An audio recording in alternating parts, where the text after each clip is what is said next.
सर्व माता पिता बंधू भगिनी आणि मित्रमैत्रिणींनो, सर्व स्त्रीवादी माता पिता बंधू भगिनी आणि मित्रमैत्रिणींनो, सर्व काल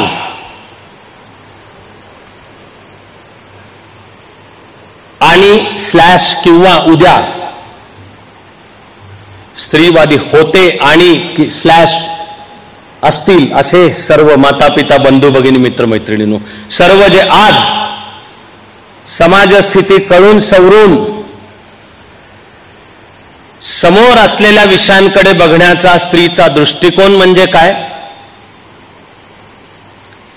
त्या विषयाच्या मध्यवर्ती स्त्री असली तर ती गोष्ट कशी दिसते, हा अर्थ कळून जे स्त्रीवादी आहेत आणि स्त्रीवाद म्हणजे 4 शब्दात सांगता येईल, बहुधा महत्वाच्या त्या क्रमाने. पहिला सगळ्यात महत्वाचा शब्द आहे त्यामुळे स्वातंत्र्य, मग पाठोपाठ येते समता, त्यानंतर आहे सन्मान आणि मग आहे सुरक्षा.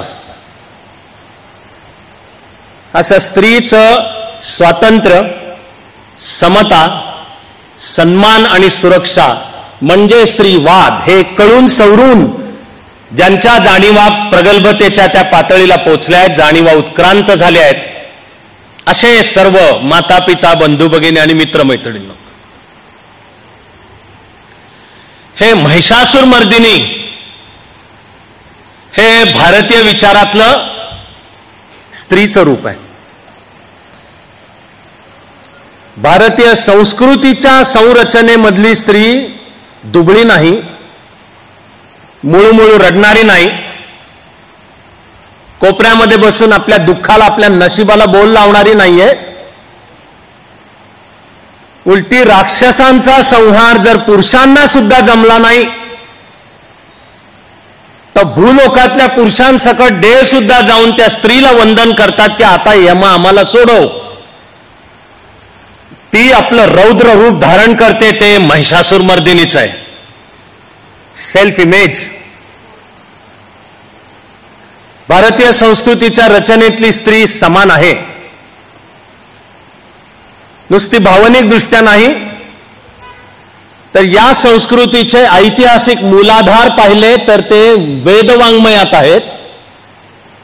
तर तिथे स्त्रीला सर्व प्रकारचे हक्क आहेत, शिकण्याचे हक्क आहेत आणि ते जातपात निरपेक्ष आहेत. तिला वडिलांच्या संपत्तीतही हक्क आहेत आणि पतीच्या संपत्तीतही हक्क आहेत.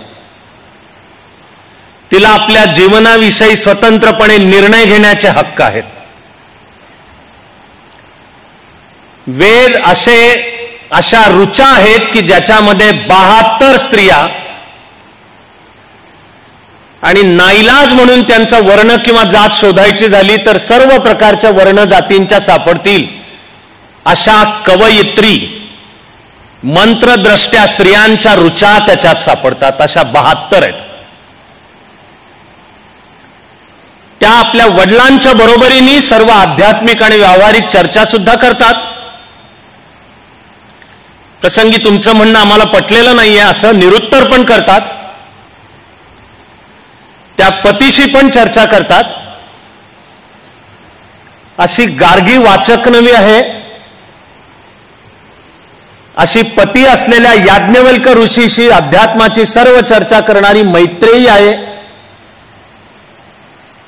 की जेव्हा पती म्हणतो की माझा या भौतिक संसारातला आता रस संपला, पण हे सर्व तुमच्या मालकीचं आहे, कोणाला काय हवंय सांगा, तेव्हा पतीला म्हणणारी की हे सगळं भौतिक घेऊन मी काय करू, मला ते ज्ञान पाहिजे, अशी म्हणणारी मैत्रेयी आहे. अगस्ती ऋषीची सहचारिणी लोपामुद्रा आहे आणि अशा 72 आहेत. या संस्कृतीच्या पायामध्ये लक्षात असेल तर सकाळी उठल्या उठल्या म्हणावेत असे काही श्लोक आहेत, त्यामध्ये 5 पवित्र स्त्रियांचे उल्लेख आहेत की यांचं स्मरण करून जगायला सुरुवात करावी. अहिल्या, द्रौपदी, सीता, तारा, मंदोदरी, पंचकन्या स्मरे नित्यम महापातक नाशनम अशी ओळ आहे की या 5 महिला स्त्रियांचं वंदन करून स्मरण करून काम कर, जीवनातल्या मोठ्या मोठ्या पातक म्हणा संकट म्हणा दूर होतील. अहिल्या गौतम ऋषीची पत्नी, तिच्या सौंदर्याच्या ख्यातीमुळे इंद्र आपले देव पण काय कमी चॅप्टर नाहीत, गौतम ऋषीचं रूप धारण करून आला. ते हिला कळलं नाही आणि त्यांचा संग झाला. पुढे केव्हा तरी तिला शरीराच्या गंधावरून वाटलं की हा नाही आपला पती आहे, ढोंग आहे काहीतरी, पकडलं तिने त्याला. पण हे पती असलेल्या गौतम ऋषीला कळलं. तो तिच्यावर नाराज झाला की तुला कळलं नाही तुझा पती कोण, शाप दिला की जा शिळाहून पडशील, आणि तपश्चर्येसाठी तो निघून गेला. तिने सांगितलं की घडलंय ते हे असं घडलंय, आणि मग आता आयुष्यभरासाठी शिळाहून पडणे का पुरुषप्रधान सांस्कृतिक व्यवस्थेचं लक्षण. तपश्चर्येला जाताना गौतम ऋषी सांगतो की मर्यादा पुरुषोत्तम श्रीराम इथे येईल, तू त्याच्या स्पर्शाने पुन्हा माणसात ईश्वरत्वात येशील. ती अहिल्या प्रातस्मरणीय स्त्रियांमध्ये आहे. द्रौपदी भारतीय विचारांचं चिकित्सेच्या नावाखाली विकृतच अर्थ लावायचा अशी जे फॅशन इंडस्ट्री आहे सध्या, त्यांना पण हे लक्षात घेत नाहीत की खरं म्हणजे कागदावर 5 पतींची पत्नी, पण तिची हेटाळणी नाही आहे, ती प्रातस्मरणीय. द्रौपदी सावळी आहे, दिसायला देखणी आणि सुंदर आहे, पण या देशावर ब्रिटिशांचं राज्य आणि व्हिक्टोरियन मॉरॅलिटी येईपर्यंत गोऱ्या रंगाचा फुकटचा सोस नव्हता इथे. ती गुलामी 19व्या शतकात शिरली. आपले प्रभू श्रीराम पण सावळा आहे, कृष्ण पण सावळा आहे, आणि सौंदर्याची तेजस्वी सौंदर्याचं मूर्तिमंत रूप असलेली द्रौपदी पण सावळी आहे, प्रातस्मरणीय आहे. सीता तर पण विसरू नकोयात की एक पतिव्रता आहे. जसं सीतेवरही आचार धर्म आखलेला आहे तसा रामावर पण आहे, तो त्यांनी स्वीकारलेला पण आहे की तो पण एक पत्नीव्रत आहे. आणि पुन्हा चिकित्सेचा अभ्यास न करताच्या विकृत अन्वयार्थ लावण्याच्या नादात हे काहीतरी असे रामायणाचे असे विकृत अर्थ, कशी पितृप्रधान व्यवस्था होती, हे पद्मावत पर्यंत येतं. तारा म्हणजे रामानी ज्या दुष्टाचा नाश करण्यासाठी वालीचा वध केलाय त्याची पत्नी. ती शत्रूची पत्नी आहे म्हणून ती अपमानास पात्र नाहीये, किंवा लुटा तिला, करा तिच्यावर बलात्कार, ही नाहीये भारतीय मूल्य व्यवस्था. ती पवित्र आहे कारण ती पत्नी आहे, पण ती पतीला खडसून सांगते की तू करतोयस ते चूक करतोयस आणि हे पाप आहे, करू नकोस. वालीचा वध केलाय, पण तारा प्रातस्मरणीय आहे. आणि मंदोदरी ही सीतेला पळवून नेणाऱ्या रावणाची पत्नी, तरी ती पवित्र आणि आदरणीय आहे. आणि मला संस्कृतीच्या ह्या संकेतांच्या मध्ये जसं स्त्रीवादाचं भारतीय संस्कृतीच्या पायाभरणीमधलं वैश्विक रूप दिसतं, तसा एक जाणीवपूर्वक सिंथेसिसचा प्रयत्न पण दिसतो की माणसांमध्ये मतभेद होत राहतात, असतात शत्रू, पण ते आयुष्यभराचे नसते. उत्कट भव्यतेची घ्यावे. वेदातलीच प्रार्थना आनो भद्राहा क्रतवो यंतु विश्वतः, म्हणजे साऱ्या विश्वामधून चांगला आमच्याकडे येऊ द्या. तेव्हा तारा असू दे वालीची पत्नी आणि मंदोदरी असू दे रावणाची पत्नी, पण ती आदरणीय आहे. पंचकन्या स्मरे नित्यम, यांचं स्मरण करा. महापातक नाशनम. पण याचा अभ्यास करताना नाकारून नाही चालणार की संस्कृतीच्या प्रवासात पुढे कुठेतरी क्रमाक्रमाने हे सगळं बदलत गेलं, ढासळत गेलं. स्त्रीच्या स्वातंत्र्याचा संकोच होत गेला, तिच्या नरडीभोवती फास लावला गेला, तिच्या हातापायात साखळदंड घातले गेले. भले तिच्या कदाचित सुरक्षिततेची कारणं असतील, पण म्हणून तुझी तिकडे ते चूल आणि मूल पुरता आहे. बुद्धी अशी जी 1000 वर्षांकरता साखळून ठेवली त्याच्यामध्ये, तिला स्वातंत्र्याची वाटच सापडेना झाली, हे वास्तव नाही नाकारून चालणार आहे. उलट मला वाटतं ज्याला अभ्यास करायचा आहे, काम कार्यकर्ता म्हणून काम पण करायचं आहे, त्याला ह्या विसंगतीने अस्वस्थ केलं पाहिजे की मूळच्या संकल्पनेमधलं स्त्रीचं स्थान काय आणि आज वर्तमान काळात वास्तवामध्ये काय येऊन बसलेलं आहे. असं वास्तव की जेव्हा एकाही मुलीला किंवा स्त्रीला समाजात वावरताना सुरक्षित वाटत नाही, सांगावं कोणीही स्त्रीने,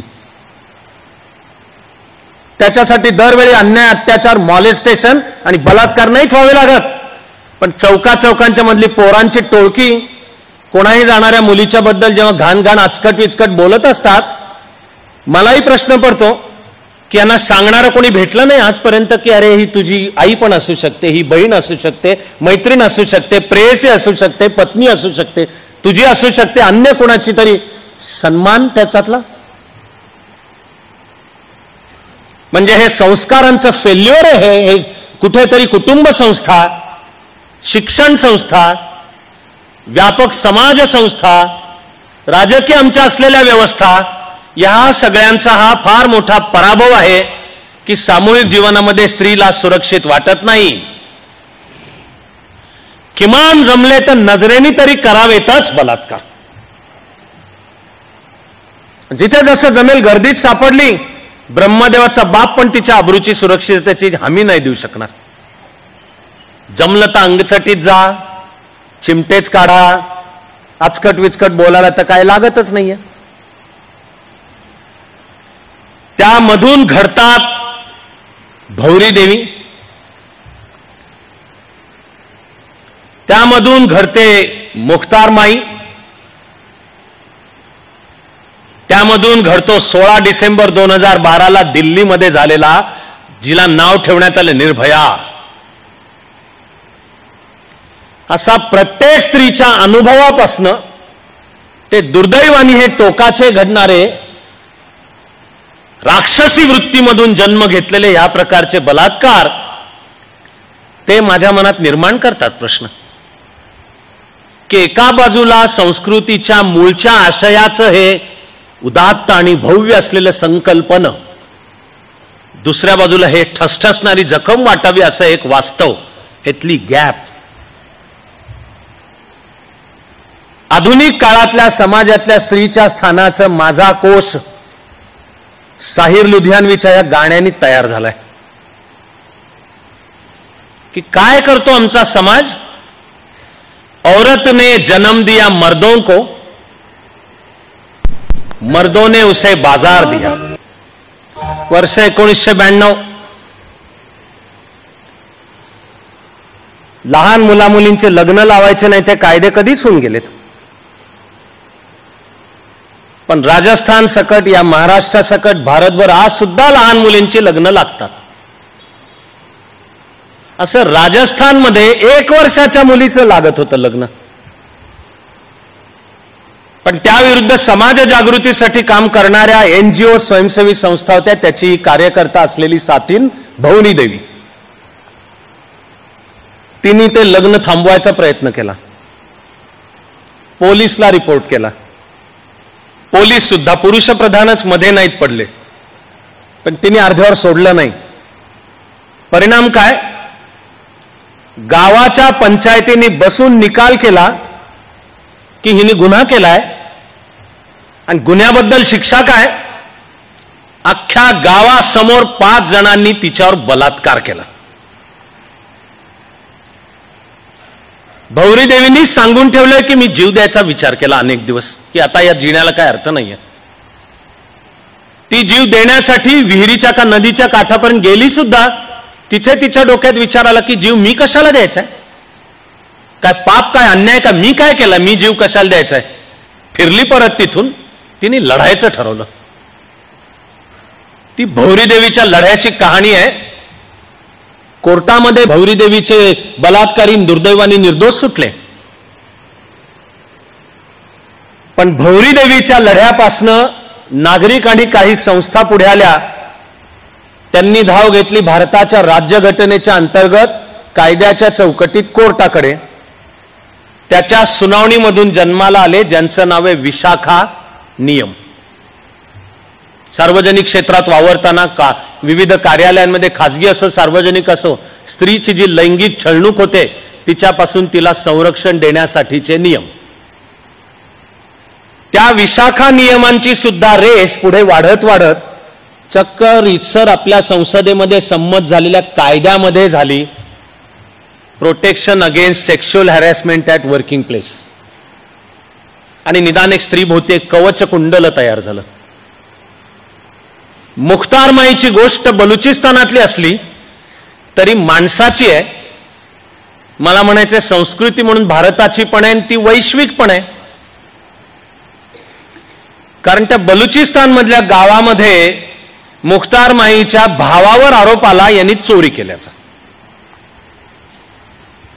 खरं म्हणजे नंतर निष्पन्न झालं की त्या गावामधली एक तरुण पण दुर्दैवाने विधवा असलेली मुलगी, तिचा या मुख्तारमाईच्या भावावर डोळा होता, पण त्यांनी तिचा तो बळी पडला नव्हता. म्हणून तिने दम दिला की तुझ्याकडे बघून घेते. म्हणून तिने केली गावाच्या पंचायतीकडे. जात पंचायत ती सर्वत्र आहे, कारण संस्कृती समानच ना. तिने तक्रार केली की माझ्या घरात चोरी केली आणि ती यांनी केली. आणि बलूच समाजाची जात पंचायत बसली. भावावरचा गुन्हा सिद्ध, भावाचा गुन्हा सिद्ध म्हणून मिळालेली शिक्षा काय? अख्ख्या गावासमोर आणि जात पंचायतीसमोर मुख्तारमाईवर 5 जणांनी बलात्कारी शिक्षा, फरमावलेली शिक्षा की 5 जणांनी बलात्कार. भौरी देवी प्रमाणेच मुख्तारमाईची कहाणी आहे. तिला पण वाटलं आपल्या ह्या जीवनाला आता काही अर्थ नाही, आता जीव द्यायचा विचार केला. कुठून तरी परतली तिथून. कहाणी कळत नकळत ती पोचली फ्रान्स मधल्या 2 महिला पत्रकारांच्या कानावर. त्या आल्या पाकिस्तानात, गेल्या बलुचिस्तानात. तिने मुख्तारमाईला गाठलं, तिची सर्व कहाणी, आणि प्रथम फ्रेंचमध्ये पुस्तक प्रसिद्ध झालं, मग इंग्लिशमध्ये आणि जगात सर्वत्र झालं. मुख्तारमाईची कहाणी सगळ्या मानवतेला हलवून गेली. सगळ्या त्यामधून जगामध्ये सुद्धा स्त्रियांना न्याय देण्यासाठीचे जागतिक कोर्ट आहे, वेगवेगळे देश आहेत. सुरुवातीला झालेलं United Nations human right charter, मग मानवाधिकारांची घोषणा, मग 1975 हे आंतरराष्ट्रीय स्त्री वर्ष, मग 76 ते 86 हे आंतरराष्ट्रीय स्त्री दशक, मग 1995 मध्ये बीजिंगचं डिक्लरेशन, आणि मग पर्यावरण, पाणी, आरोग्य, कुपोषण, आहार, साक्षरता म्हणजे शिक्षण, प्राथमिक, सगळे प्रश्न स्त्रीच्या विकासाशी संबंधित आहेत. त्यामधून मिलेनियम डेव्हलपमेंट गोल पासून ते सस्टेनेबल डेव्हलपमेंट गोल, सर्व पातळ्यांना विकासाच्या मध्यवर्ती स्त्री आहे. आणि संपूर्ण विकासाच्या प्रश्नाकडे बघण्याचा एक पूर्ण पुनर्विचार डोळ्यासमोर येतो. तरी आत्ता मला आश्चर्य वाटतं, बाहेर आल्यानंतर लोकांना धक्का बसतो, पण हॉलिवूडच्या चित्रपटसृष्टीतली ग्लॅमरस अभिनेत्री रोज मॅकगोवान हिने प्रथम समाजासमोर स्पष्टपणे सांगितलं कास्टिंग काउच. आणि हॉलिवूडमधली पॉवरफुल कंपनी विनस्टीन, तिचा हा मालक असलेला विनस्टीन, 30-40 वर्ष त्याची कहाणी आहे सिनेमात काम देण्याकरता तरुण स्त्रियांच्यावर केलेल्या बलात्कार किंवा अन्य तोंडाने बोलू नयेत, माईकवरनं सांगू नयेत अशा सगळ्या प्रकारच्या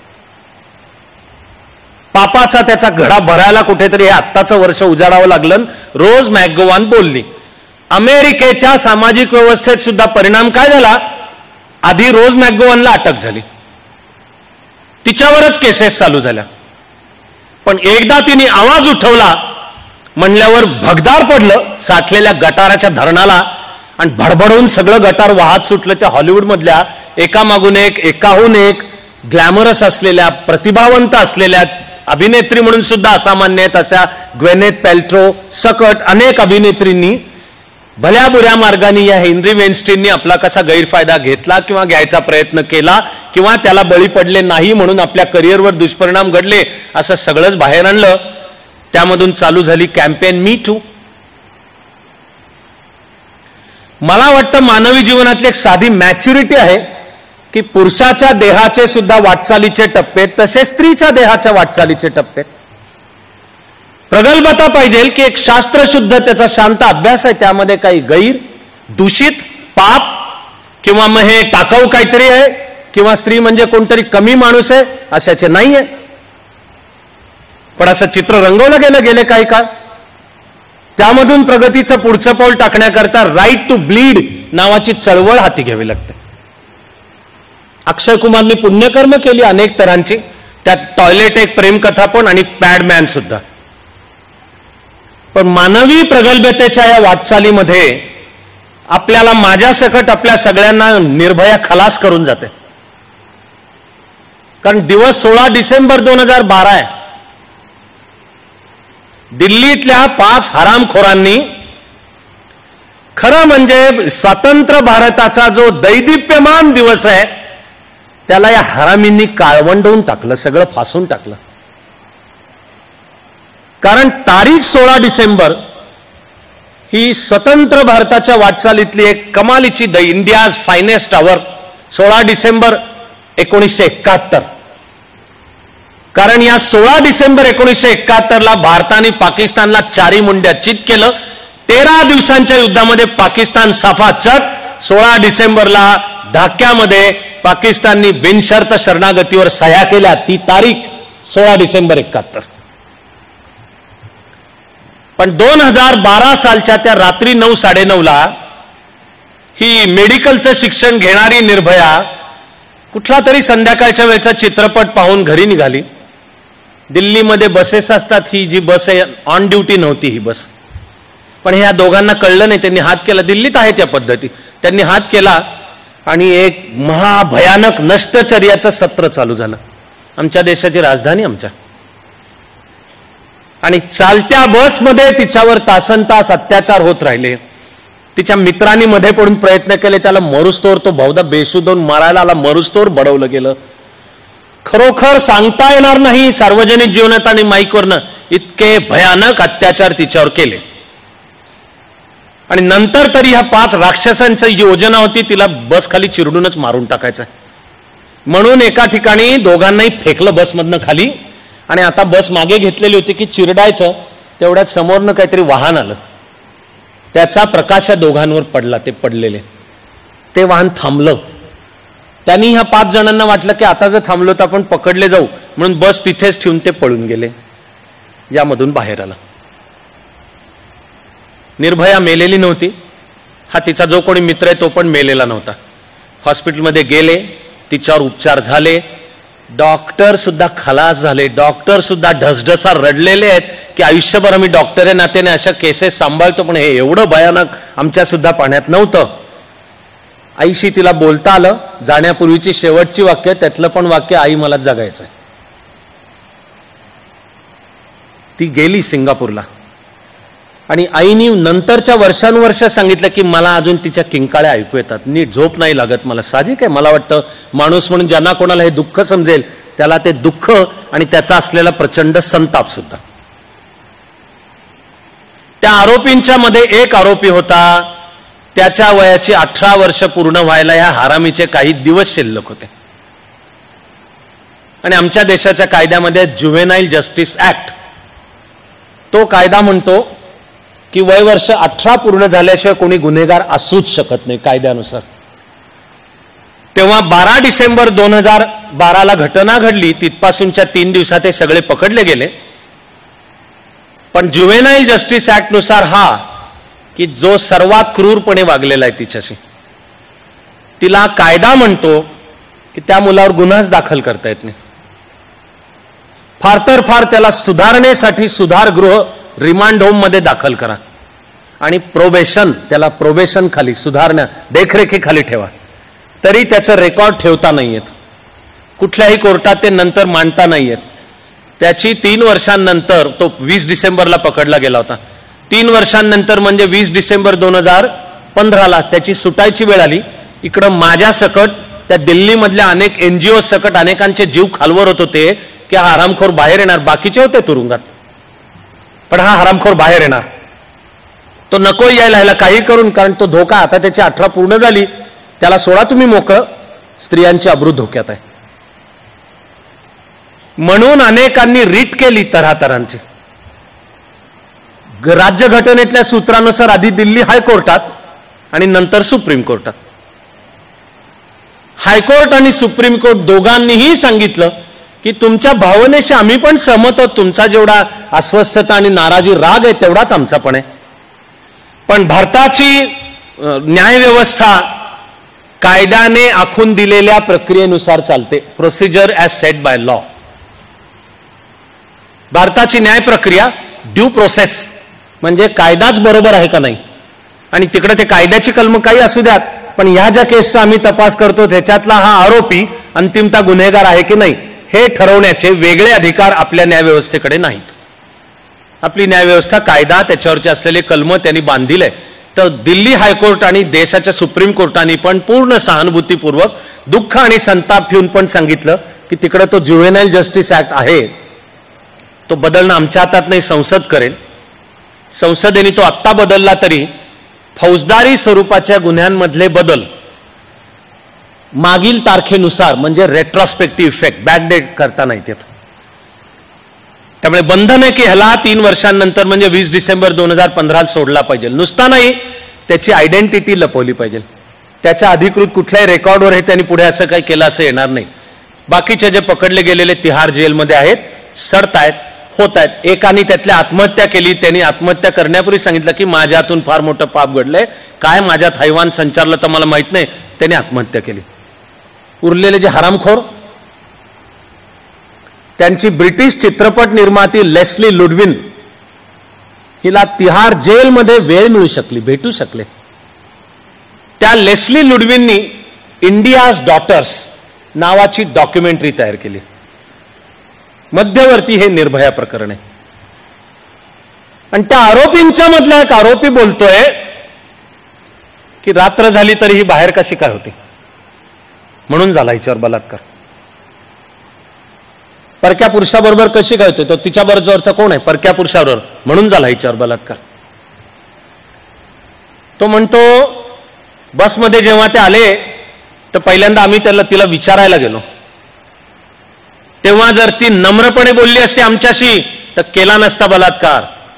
पण ती आमच्याशी उर्मटपणे बोलली म्हणून सबक सिखाने केले, तिला धडा शिकवायला. हे दृष्टिकोन तिहार जेलमधल्या आरोपीचे तसे समजू नका. मी म्हणणारे तपासून पहा स्वतःलाही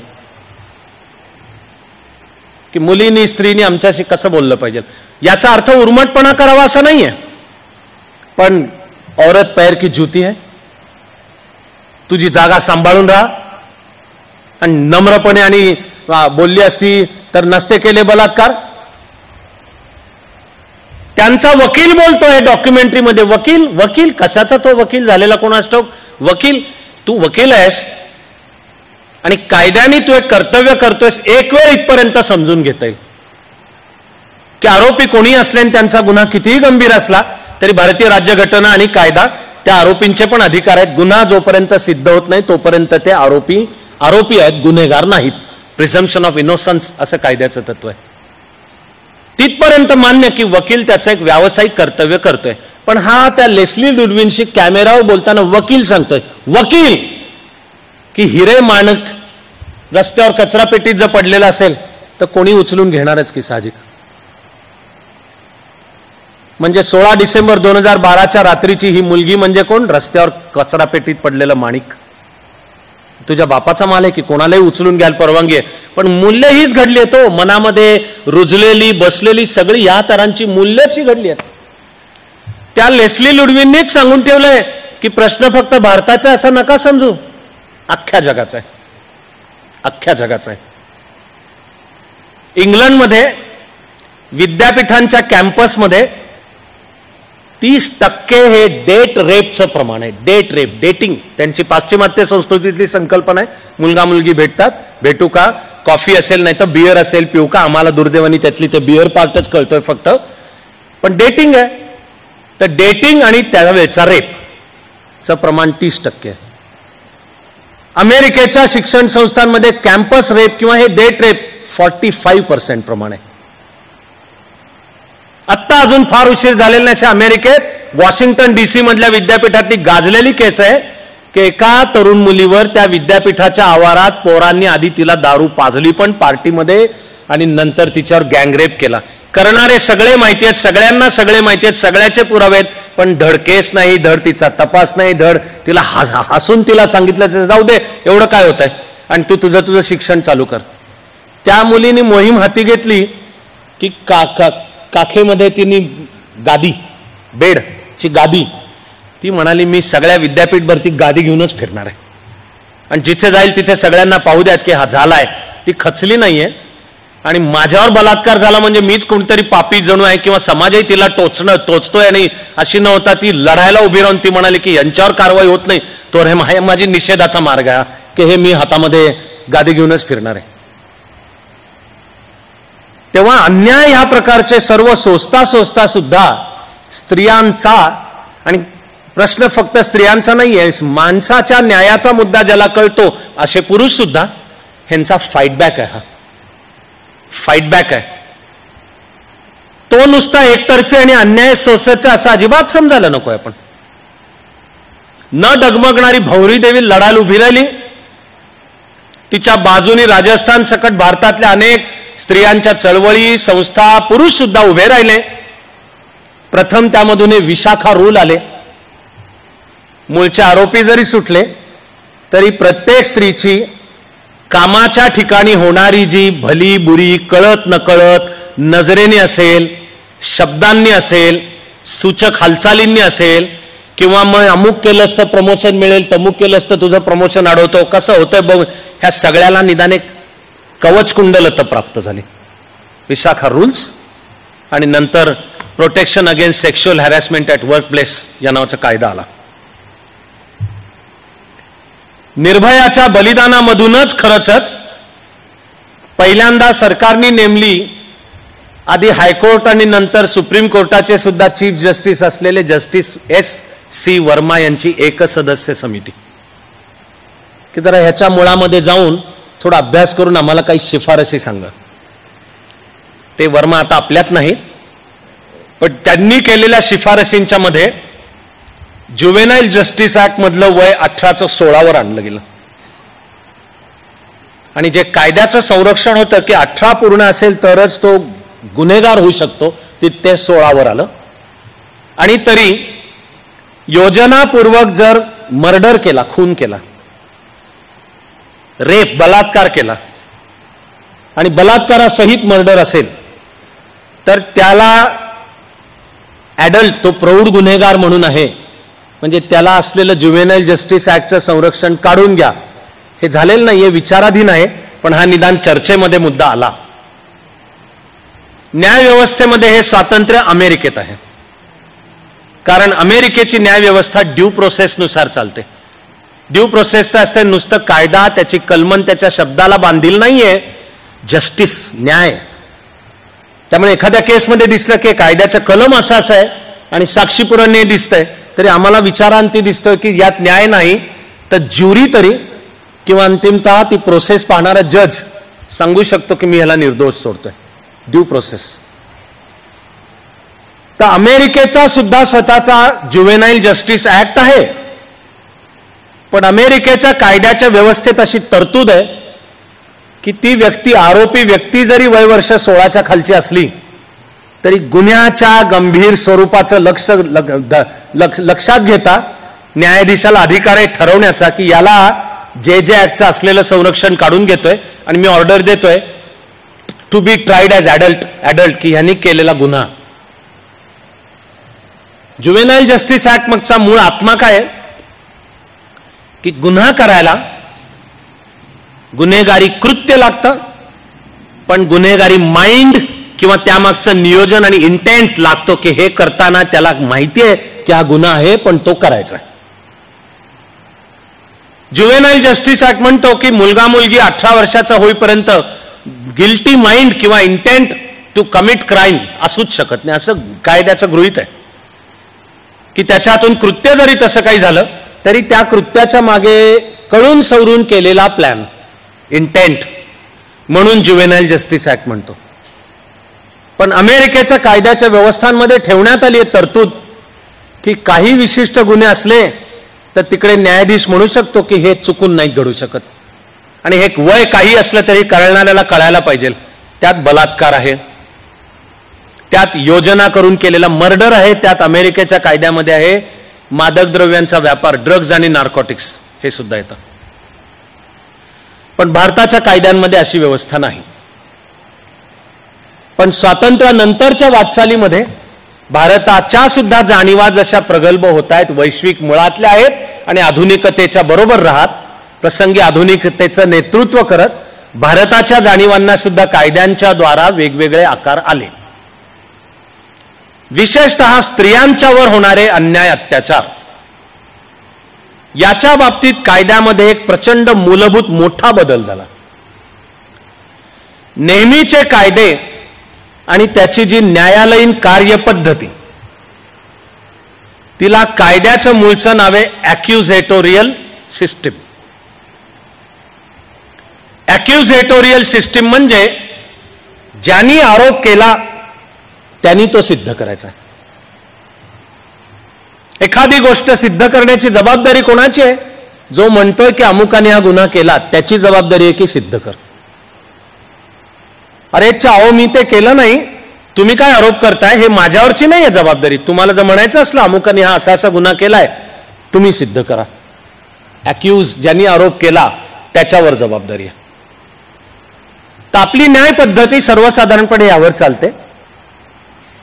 पण स्त्रियांविरुद्धचे गुन्हे, क्राईम अगेन्स्ट विमेन, सर्वसाधारणपणे आणि त्यातल्या काही निवडक कलम आहेत त्याच्या बाबतीत ठरवलं की जर स्त्रीने केला आरोप की यांनी अमुक अमुक केलं, तर मी ते केलं नाही हे सिद्ध करण्याची जबाबदारी आरोपीची बनते. त्या व्यवस्थेचं नाव आहे इन्क्विजिटोरियल. की आता आरोप केले, आता तू सिद्ध करायचं की ते नाहीत खरे. त्यात बलात्कार इंडियन पिनल कोड 376, आत्महत्येस प्रवृत्त करणे 307, निष्काळजीपणाने किंवा छळणूक करून मृत्यूला कारणीभूत होणे म्हणजे आयपीसी 304, आणि पत्नीची, स्त्रीची, विशेषतः तरुण स्त्रीची, विशेषतः लग्नाच्या पहिल्या 7 वर्षात सासरी होणारी छळणूक, हुंड्याच्या मागण्या, त्या असोत किंवा नसोत, प्रत्यक्ष केलेल्या असोत किंवा नसोत, लग्नामध्ये किंवा तिथपासूनच्या 7 वर्षात वधू पक्षाकडनं काहीही वरपक्षाला मिळालेलं असेल, कायद्याचं गृहीत आहे हा हुंडाच आहे आणि कायद्याचं गृहीत आहे त्याची तिच्यावर सक्तीच करण्यात आलेली आहे. आणि नवविवाहित स्त्रीची सासरी होणारी छळणूक हे इंडियन पिनल कोडमध्ये कलम आलं 498 अ. ही सगळी कलमं सांगतात की जर त्रास झालेल्या स्त्रीने नुसता आरोप केला जरी तक्रार पोलीसकडे,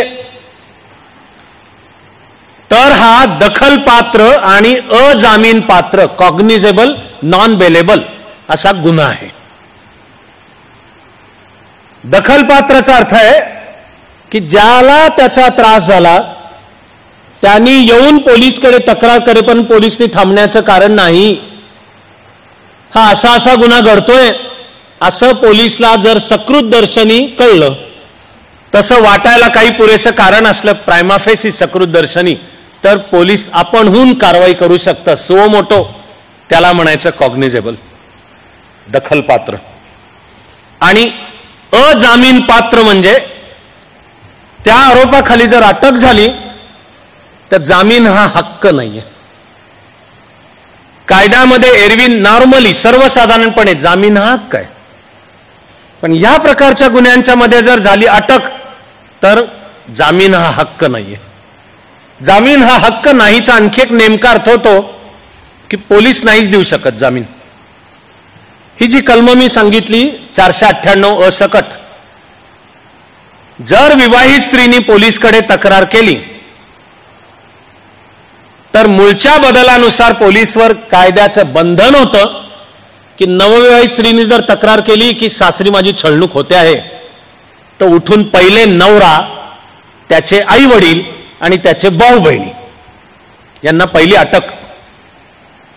त्यानंतरच्या 24 तासात मिळणारे सकृतदर्शनी पुरावे घेऊन न्यायालयात हजर करा. त्यांना जामीन देण्याचे अधिकार पोलिसला नव्हते, न्यायालय ठरवणार. हे सगळं म्हणजे कॉग्निझेबल, नॉन बेलेबल. तुमच्या माझ्या देशाची एक दुर्दैवाची स्थिती आहे. तिला फार दुःखद मराठीतली म्हण आहे, धरलं तर चावतंय, सोडलं तर पळतंय. ते म्हणजे स्त्रीला न्याय मिळावा म्हणून उचलू काही पावलं. विचार त्यामागचा हा की माझ्यावर बलात्कार झाला असं कसं काय कुठली स्त्री आपणहून 4 चौघात आणि येऊन पोलिसला सांगेलो. म्हणून गृहीत आहे की ती जर म्हणते आहे आणि ती जर सांगते की यांनी केला तर इन्क्विजिटोरियल सिस्टीम म्हणून त्याला अटक करा. पण नितांत दुर्दैवाची गोष्ट म्हणजे दिसून आलं की गैरफायदा घेतला या तरतुदींचा काही जणींनी. खोटे आरोप, त्यापायी खोट्या अटका. 498 तो नवविवाहित स्त्रीला असलेलं संरक्षणासाठी आहे की ही तुझी कवच कुंडल आहेत बाई ग, तू काळजी नको करूस. सासरी जर तुझी या प्रकारची छळणूक होत तर आता अनेक घरात वैयक्तिक मला सुद्धा ऐकू होतं ठिकठिकाणी की लग्न झाल्यावर ते पहिला उंबरठ्यावरचं माप तो ओलांडायच्या आधीच ती नवरा आणि सासू सासऱ्यांना सांगणं चालू करते 498. म्हणजे आता सासू सासरे, नवरा आणि त्याच्या आई, तिच्या आई, त्याचे भाऊ बहिणी मनाने चांगले, ही आमची गृहलक्ष्मी आहे, हिच्या रूपाने भाग्य घरात आलं. ते भाग्य म्हणजे ते नरडी भोवतीचं फासच की ती दमच देते. आता धाकाखाली ह्यांनीच राहायचं की जास्त शहाणपणा केला तर मी तक्रारच करीन, पहिले तुम्ही तुरुंगात. फार ही दुःखद आणि दुर्दैवाची गोष्ट आहे.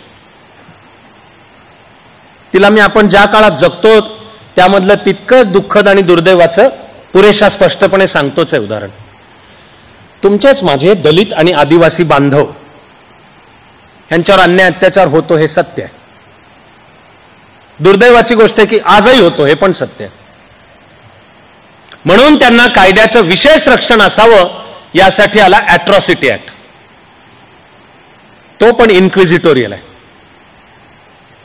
आणि त्यात पण व्यवस्था आहे की आपल्या दलित अथवा आदिवासी बांधवांनी उठून जर कोणावरही आरोप केला की यांनी जातीवाचक शिवीगाळ केली किंवा यांनी मला उद्देशून जातीवाचक शब्द वापरले किंवा हे जे काही कामामध्ये प्रमोशन अमुक माझी रजा नाकारली, मी कार्यालयात अनुपस्थित होतो, उशिरा आलो, उर्मटपणे वागले याच्याबद्दल यांनी मला जाब विचारला, कशातही असो, तो जो म्हणला की यांनी जातीवाचक वापरले, गुन्हा सिद्ध. गिल्टी टिल प्रूव्ड इनोसंट, गुन्हा सिद्ध. तर आहे ती दुःखाची स्थिती. त्याच्यात जातीपातींचा संबंध नाही मधला. या महाराष्ट्राची आणि भारताची सर्वांची ठसठसती जखम आहे. कोपर्डी सुद्धा आणि त्यानंतर या महाराष्ट्रात झालं ते सुद्धा, खैरलांजी सुद्धा आणि नीती नागे प्रकरण सुद्धा आपली सगळ्यांची आहे ठसठसती जखम. मी या सगळ्याला नाव दिलं दुर्दैवानी. धरलं तर चावतंय, सोडलं तर पळतंय. दुर्दैव आहे. पण काही प्रमाणात अॅट्रॉसिटी ऍक्टचा गैरवापर झाला आहे सत्य आहे, नाकारून नाही चालणार. तसा हे जे इंडियन पिनल कोड 304, 307, 376, IPC 498 ह्याचा पण दुर्दैवानी गैरवापर झाला आहे, नाकारून नाही चालणार आहे. मग समाज नावाच्या व्यवस्थेची सुद्धा शिकण्याची प्रोसेस असते ना. म्हणून म्हणजे लॉ कमिशन्स असतात, आयोग असतात, वेगवेगळे नेमले गेले. एक राम जेठमलानी समिती, तिला सांगण्यात आलं की याच्या मुद्द्यांच्या मध्ये जा आणि जरा सरकारला शिफारसी करा, आम्ही काय पावलं उचलली पाहिजेत ते जरा सांगा आम्हाला. म्हणून आता ह्या सगळ्या कलमांमध्ये एक महत्वाचा बदल करण्यात आला काही काळापूर्वी. मूळ बदल होताना जी व्यवस्था होती की जर अन्याय अत्याचार होत असलेल्या त्या स्त्रीनी नुसतं पोलीसकडे केस जरी नोंदवली तरी पहिले संबंधितांना अटक, 24 तास तुरुंग, मॅजिस्ट्रेट समोर उभं करायचं आहे, ते पुढचं ठरवतील. हे नाही. आता पोलिसलाही सांगण्यात आलंय की केस नोंदवून घे, प्रथम तपास कर सकृतदर्शनी, प्रायमा फेसी, आणि जर दिसून आलं की यामध्ये तथ्य आहे तर मग अटक आणि मग पुढची पावलं आणि मग मॅजिस्ट्रेट समोर ते उभे कर. असे त्या काळाच्या ओघामधलेही बदल करावे लागतात. देहांताची शिक्षा हा सुद्धा आता निर्भया प्रकरणातले किंवा पार त्या अफजल गुरु अजमल कसाब पासूनच्या राष्ट्रपतींपर्यंत मर्सी पिटिशन पोचलं, सगळ्या जगाच्या पातळीचा हा विषय. तो सैद्धांतिक पातळीला नितांत मोलाचा आहे आणि माणुसकीच्या दृष्टीने म्हणून महत्वाचा आहे की शेवटी तुम्ही एखाद्या व्यक्तीकडनं एक गुन्हा झाला तर शासन संस्था, स्टेट, कॅपिटल S, तुम्ही तुमचे तपास करून ठरवताय हो की गुन्हा सिद्ध याला फासावर लटकवा किंवा मरण्याचं इंजेक्शन द्या किंवा इलेक्ट्रिक चेअरला बांधून घाला द्या शॉक 3500 व्होल्टचा.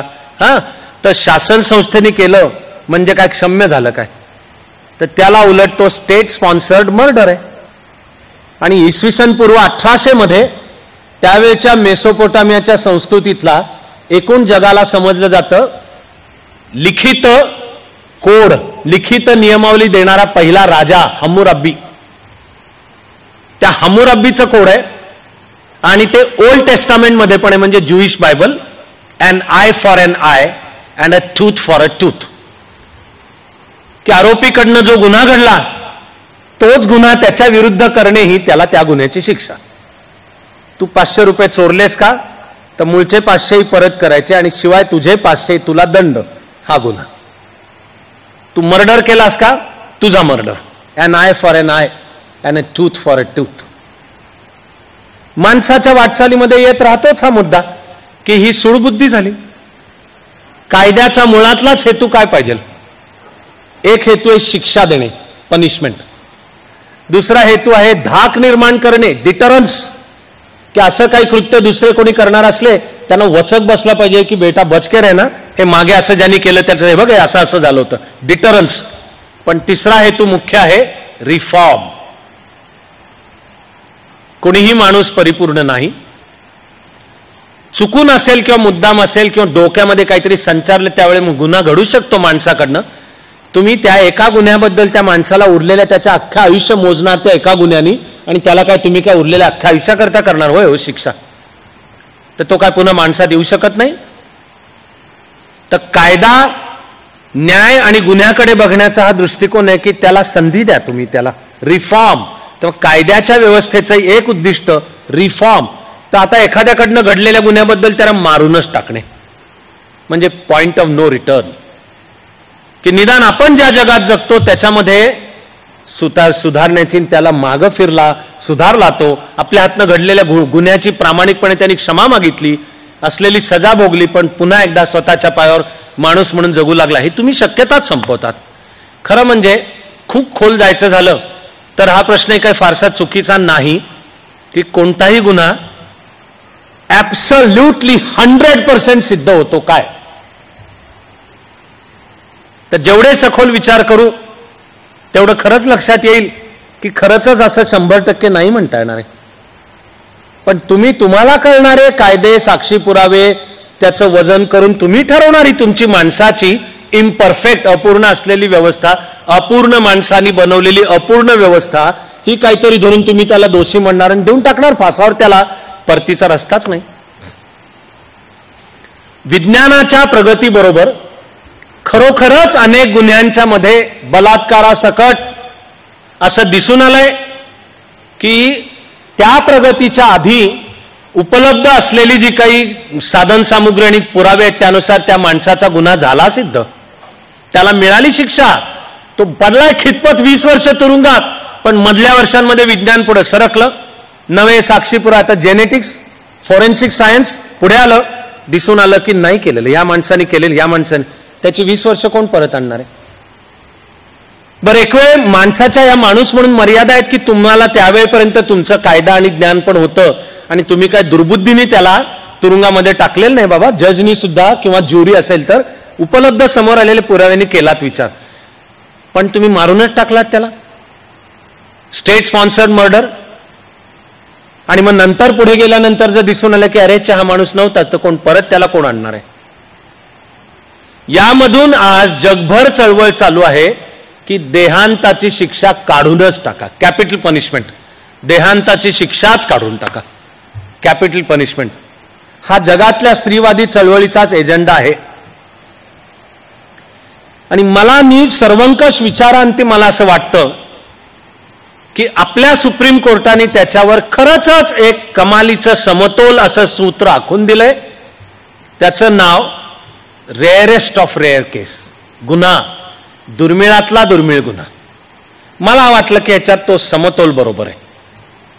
एका बाजूला सौदी अरेबिया किंवा अमेरिका सुद्धा याकरता कुख्यात आहे.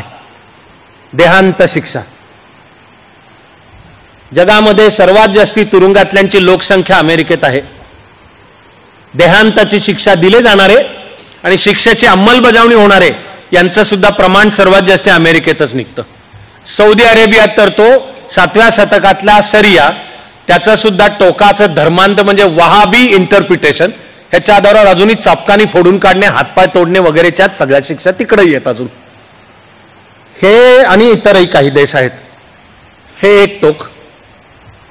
तर युरोपीय समुदायाने निर्णय घेतलाय नाहीच देहांताची शिक्षा, नाहीच, गुन्ह्याचं काहीही स्वरूप असो. शार्ली एब्दो हे पॅरिसमधलं नियतकालिक, त्यांनी इस्लाम आणि पैगंबराचा अपमान करणारी कार्टून छापली. याबद्दल जाऊन दहशतवाद्यांनी करून टाकली एक दिवशी कत्तल. उद्या ते जर पकडले गेले, त्यांनी कत्तल काही केलेले असो, गुन्हा सिद्ध झाला तर जास्तीत जास्त शिक्षा आहे जन्मठेप. उरलेल्या आयुष्यभरासाठी त्याला समाज व्यवस्थेतनं बाजूला ठेवा. तो नॉर्वे मधला एक आहे तरुण मुलगा. एक दिवशी त्यांनी डोकं फिरलेलं पण प्लॅन करून 72 जणांचे मर्डर केले. 3-1 वर्ष झाली असते. मधल्या काळात त्याच्या विरुद्धची केस झाली, पण नॉर्वे युरोपीय समुदायाचा सदस्य देश आहे. त्याच्या 72 जणांना मारलं. हा गुन्हा सिद्ध झाला. तो थंड डोक्याने केलेला, योजनापूर्वक असलेला 72 जणांचा मर्डर आहे, तरी त्याला देहांत नाही. भारताचे ईयूशी एक्स्ट्रडिशन ट्रीटी, हस्तांतरणाचे करार आहेत. भारतातला एखादा आरोपी युरोपीय समुदायाच्या देशांमध्ये पकडला गेला तर युरोपीय समुदाय म्हणतो की भारतीय कायद्यानुसार गुन्हा केलेला आम्ही जर आरोपी पकडला तर आम्ही तो भारताला देऊ, पण ते देताना आम्हाला भारताने वचन दिलं पाहिजे की याला देहांताची देणार नाही शिक्षा. हा आपला मुंबई बॉम्बस्फोटामधला अबू सालेम. मला वाटत राहतं की 2 टोक आहेत. आपल्या सुप्रीम कोर्टाने त्याचा साक्षेप म्हणजे बरोबर समतोल नीट आखून दिलाय की एका बाजूला तुम्ही आये दिन सौबार आणि झाला गुन्हा सिद्ध की द्या फाशी त्याला, हे नका करू. तर अपवादात्मक पाहिजे, पण बंदच केलं हेही करू नका. ती तलवार टांगती पाहिजे. डिटरन्स, धाक, की सरसकट नाही, पण अरे तुझ्या गुन्ह्याचं स्वरूप, त्याचं नाव आहे रेअरेस्ट ऑफ रेअर. इकडे महाराष्ट्रामध्ये अंजना आणि रेणुका गावित अशी आई आणि बहीण, आई आणि मुलगी अशी जोडी होती. दुर्दैव आहे की केव्हा तरी पकडल्या गेल्या तेव्हा दिसून आलं की यांनी जवळजवळ 100 लहान मुलांचे बळी घेतलेत. जे आमच्या नरडीभोवती अंधश्रद्धांचा फास आहे त्यातला प्रकार, की संपत्तीसाठी किंवा मूल होण्यासाठी, तारुण्य परत मिळण्यासाठी लहान मुलाचे बळी. आणि ह्या दोघी करायच्या. पकडल्या गेल्या, बाहेर आलं आणि एक 15 ते 20 तरी तर सगळ्या साक्षी पुरावे अशांनी नीट सगळं सिद्ध झालं. या दोघींचा जो कोर्टातला वकील होता त्यांनी त्यांना त्या निर्दोष आहे सांगायचा प्रयत्न सुद्धा केला नाही. त्यांनी वकील म्हणून त्यांनी त्याचं जे व्यावसायिक कर्तव्य पार पाडलं, पण सगळी केस संपल्यावर जे एक युक्तिवाद असतो शेवटचा न्यायाधीशासमोर, त्यामध्ये या अंजना आणि रेणुका गावितचे वकील हे म्हणाले की आम्हाला मान्य हे भीषण आहे घडलेलं. त्यांनी न्यायाधीशाला विनंती केली फक्त की ही रेणुका गावित आत्ता कुठे 18-19 वर्षाची आहे, तुम्ही तिच्या वयाकडे बघून तिला जरा तरी सौम्य विचार करा, कारण शेवटी ती मुलगी आई वाढवत होती, आईच्या ताब्यात होती, तिला नकळत आई सांगते ते करणं भाग होतं. तर युअर ऑनर, मुलीचा तुम्ही जरा सौम्य विचार करा. पण आपल्या डिस्ट्रिक्ट कोर्टापासून वर पण ते निर्णय कन्फर्म झाले. भारताच्या न्यायव्यवस्थेने घेतला दृष्टिकोन हा की आम्ही विचार करतो, पण हा गुन्हा एवढा भयानक आहे की ती तरुण मुलगी असलेल्या रेणुका गावितला सुद्धा, ती लहान आहे, लहान म्हणजे 18 पूर्ण, पण आईच्या कह्यातली आहे, आई वाढवते आहे, आईचं ऐकणं भाग होतं, पुढचं तिचं आयुष्य खूप शिल्लक आहे, हे विचारात घेऊन तर नाही. सुप्रीम कोर्टाने सांगितलंय हा दुर्मिळातला दुर्मिळ गुन्हा आहे देहांताची शिक्षा. तुमचं माझं दुर्दैव आहे की पुण्यात झालेल्या 2 केसेस, पुणे विद्येचं माहेरघर, शिक्षणाचं केंद्र, आता आयटीचं केंद्र. दोन्ही मुली ज्योती कुमारी आणि नयना पुजारी आयटीत काम करणाऱ्या होत्या. कंपनीमधून नाईट ड्युटी नंतर कामावरून परत येताना कंपनीने नेमलेल्या गाडीने त्यांना किडनॅप करून नेलं, वारंवार गँगरेप्स केले आणि डोक्यात दगड मारून नंतर मारून टाकलं. एक फार आणखी एक दुःखद प्रकरण आहे. ती मुलगी मराठीच मुलगी, पुण्यातलीच मूळची, विवाहित, अमेरिकेतली, इथल्या एका आयटी सेक्टरमधल्या कंपनीच्या इंटरव्ह्यूसाठी आली होती. तिच्याबरोबर हाच प्रकार घडला. फक्त तिला मारून नाही टाकलं, तिला आणून घरी सोडलं. तिच्या आई वडिलांनी आणि तिच्या पतीने ठामपणाने तिची बाजू घेतली म्हणून केसमध्ये तिला न्याय सुद्धा मिळाला. पण या तर दोघी तर गेल्याच, दगडांनी ठेचूनच मारलेल्या होत्या. करणाऱ्या गुन्हेगारांना राजकीय पक्षांचं रक्षण होतं. यातल्या एकीतला नयना पुजारी प्रकरण, यातला जो गुन्हेगार आहे तो एका विशिष्ट राजकीय पक्षाशी संबंधित आहे. तो आपल्या कायद्यानुसारचा आधीचा तडीपार, इंग्लिश कायद्यातला शब्द आहे त्याला तू या प्रदेशाच्या बाहेर चालतं व्हायचं अशी त्याला शिक्षा सुनावण्यात आलेली होती. पण त्या गुंड म्हणून ती टेरिटरी ना, त्यांनी वर मंत्रालयात आणि राजकीय ओळखीपाळखी काढून ते बदलून आणलं होतं आणि तो आदल्या दिवशी परतला होता. तो जिथं हे सगळं घडलं त्यांनीच घडवलं, आदल्या दिवशी परतला होता. दुसऱ्या दिवशी ज्योती कुमारी किंवा नयना पुजारीतली एक जण गेली, ती गेली आयुष्यभरासाठी भक्षस्थानीच पडली. पण या दोन्ही केसेसमध्ये आपल्या कायद्याने आणि न्यायव्यवस्थेने भूमिका घेतलेली आहे की हे गुन्ह्याचं स्वरूप इतकं भयानक आहे की हे माणूस म्हणायला सुद्धा लायकीचे नाहीत, तर यांना दुर्मिळातला दुर्मिळ म्हणून यांच्याकरता असलेली शिक्षा फाशीचीच आहे. 2005 मध्ये आला डोमेस्टिक व्हायलन्स ऍक्ट, की कुठल्याही स्त्रीचा, विशेषतः घरामध्ये कुठलंही कारण असो, पण घरात छळणूक होते, कुठं घरात मारहाण होते, कुठं घरात तिला मोलकरणीसारखी वर्तणूक मिळते. दरवेळेला शारीरिक व्हायलन्सची व्याख्या डोमेस्टिक घरातला, ह्याची दरवेळी शारीरिक मारहाणीशी संबंध नाहीये, टोचूनच बोललं जात आहे. तिच्या आई वडिलांबद्दलच वेडवाकडं बोललं जात आहे, सतत अपमानित केलं जात आहे, तिच्याच मुलाबाळांच्या समोर अपमानित केलं जात आहे, तिच्या मुलाबाळांचा धाकदपटशा दाखवून तिच्याशी वेडवाकडं बोललं, हे सगळं डोमेस्टिक व्हायलन्समध्ये येतं. आणखी एक कायद्याचं कवच आलं. तर कोर्टापर्यंत अशा केसेस पोचल्या की आपण आंधळं अनुकरण करतो का काय मला म्हणायचं, ज्याचं त्यांनी ठरवा. पण लिव्ह इन पार्टनरशिप नावाचा आला प्रकार आपल्याकडे. आर्थिक स्तर वाढला, मुलं मुली उशिरापर्यंत शिकणे आणि नंतर जॉब, आणि आपल्याला आधी सेटल व्हायचं आणि जरा स्थिरस्थावरून मग नंतर लग्न करू, त्यामध्ये कायदे आहेत. पण एकमेकाच्या संमतीने संबंध ठेवणे, गोईंग स्टेडी, आणि ते राहतात एकत्र. लग्न म्हणून त्यांनी केलं असेल, हे दुर्दैवाने हे सगळं शहराकडे आणि पुण्या मुंबईकडे, त्यात पण आयटी सेक्टर इकडे ह्याचं काहीसं प्रमाण जास्ती आहे. आधुनिकतेचं लक्षण.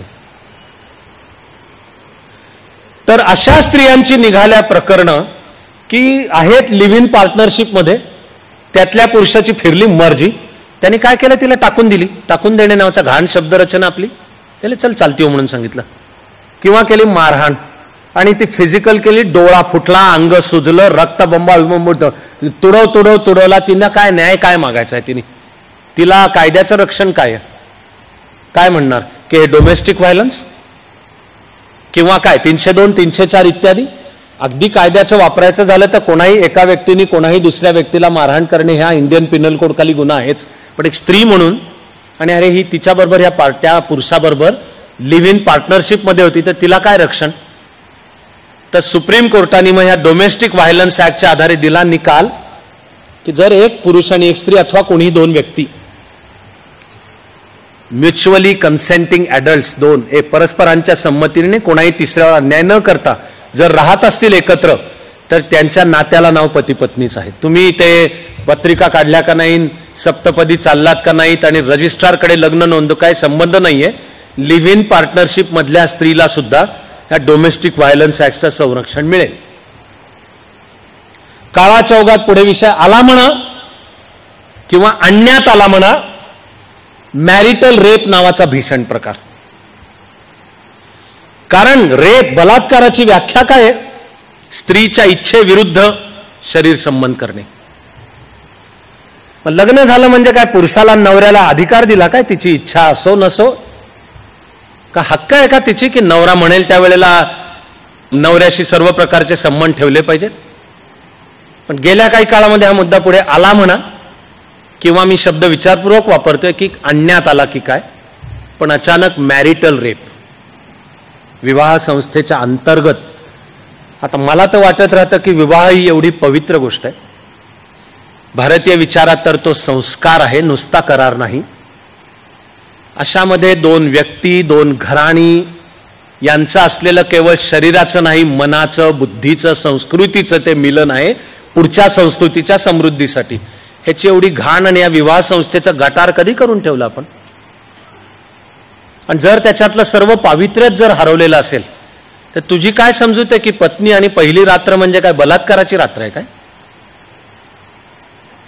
पण दुर्दैव आहे की कायद्याने जर आधी मुळात रेप नाही सिद्ध करता येत,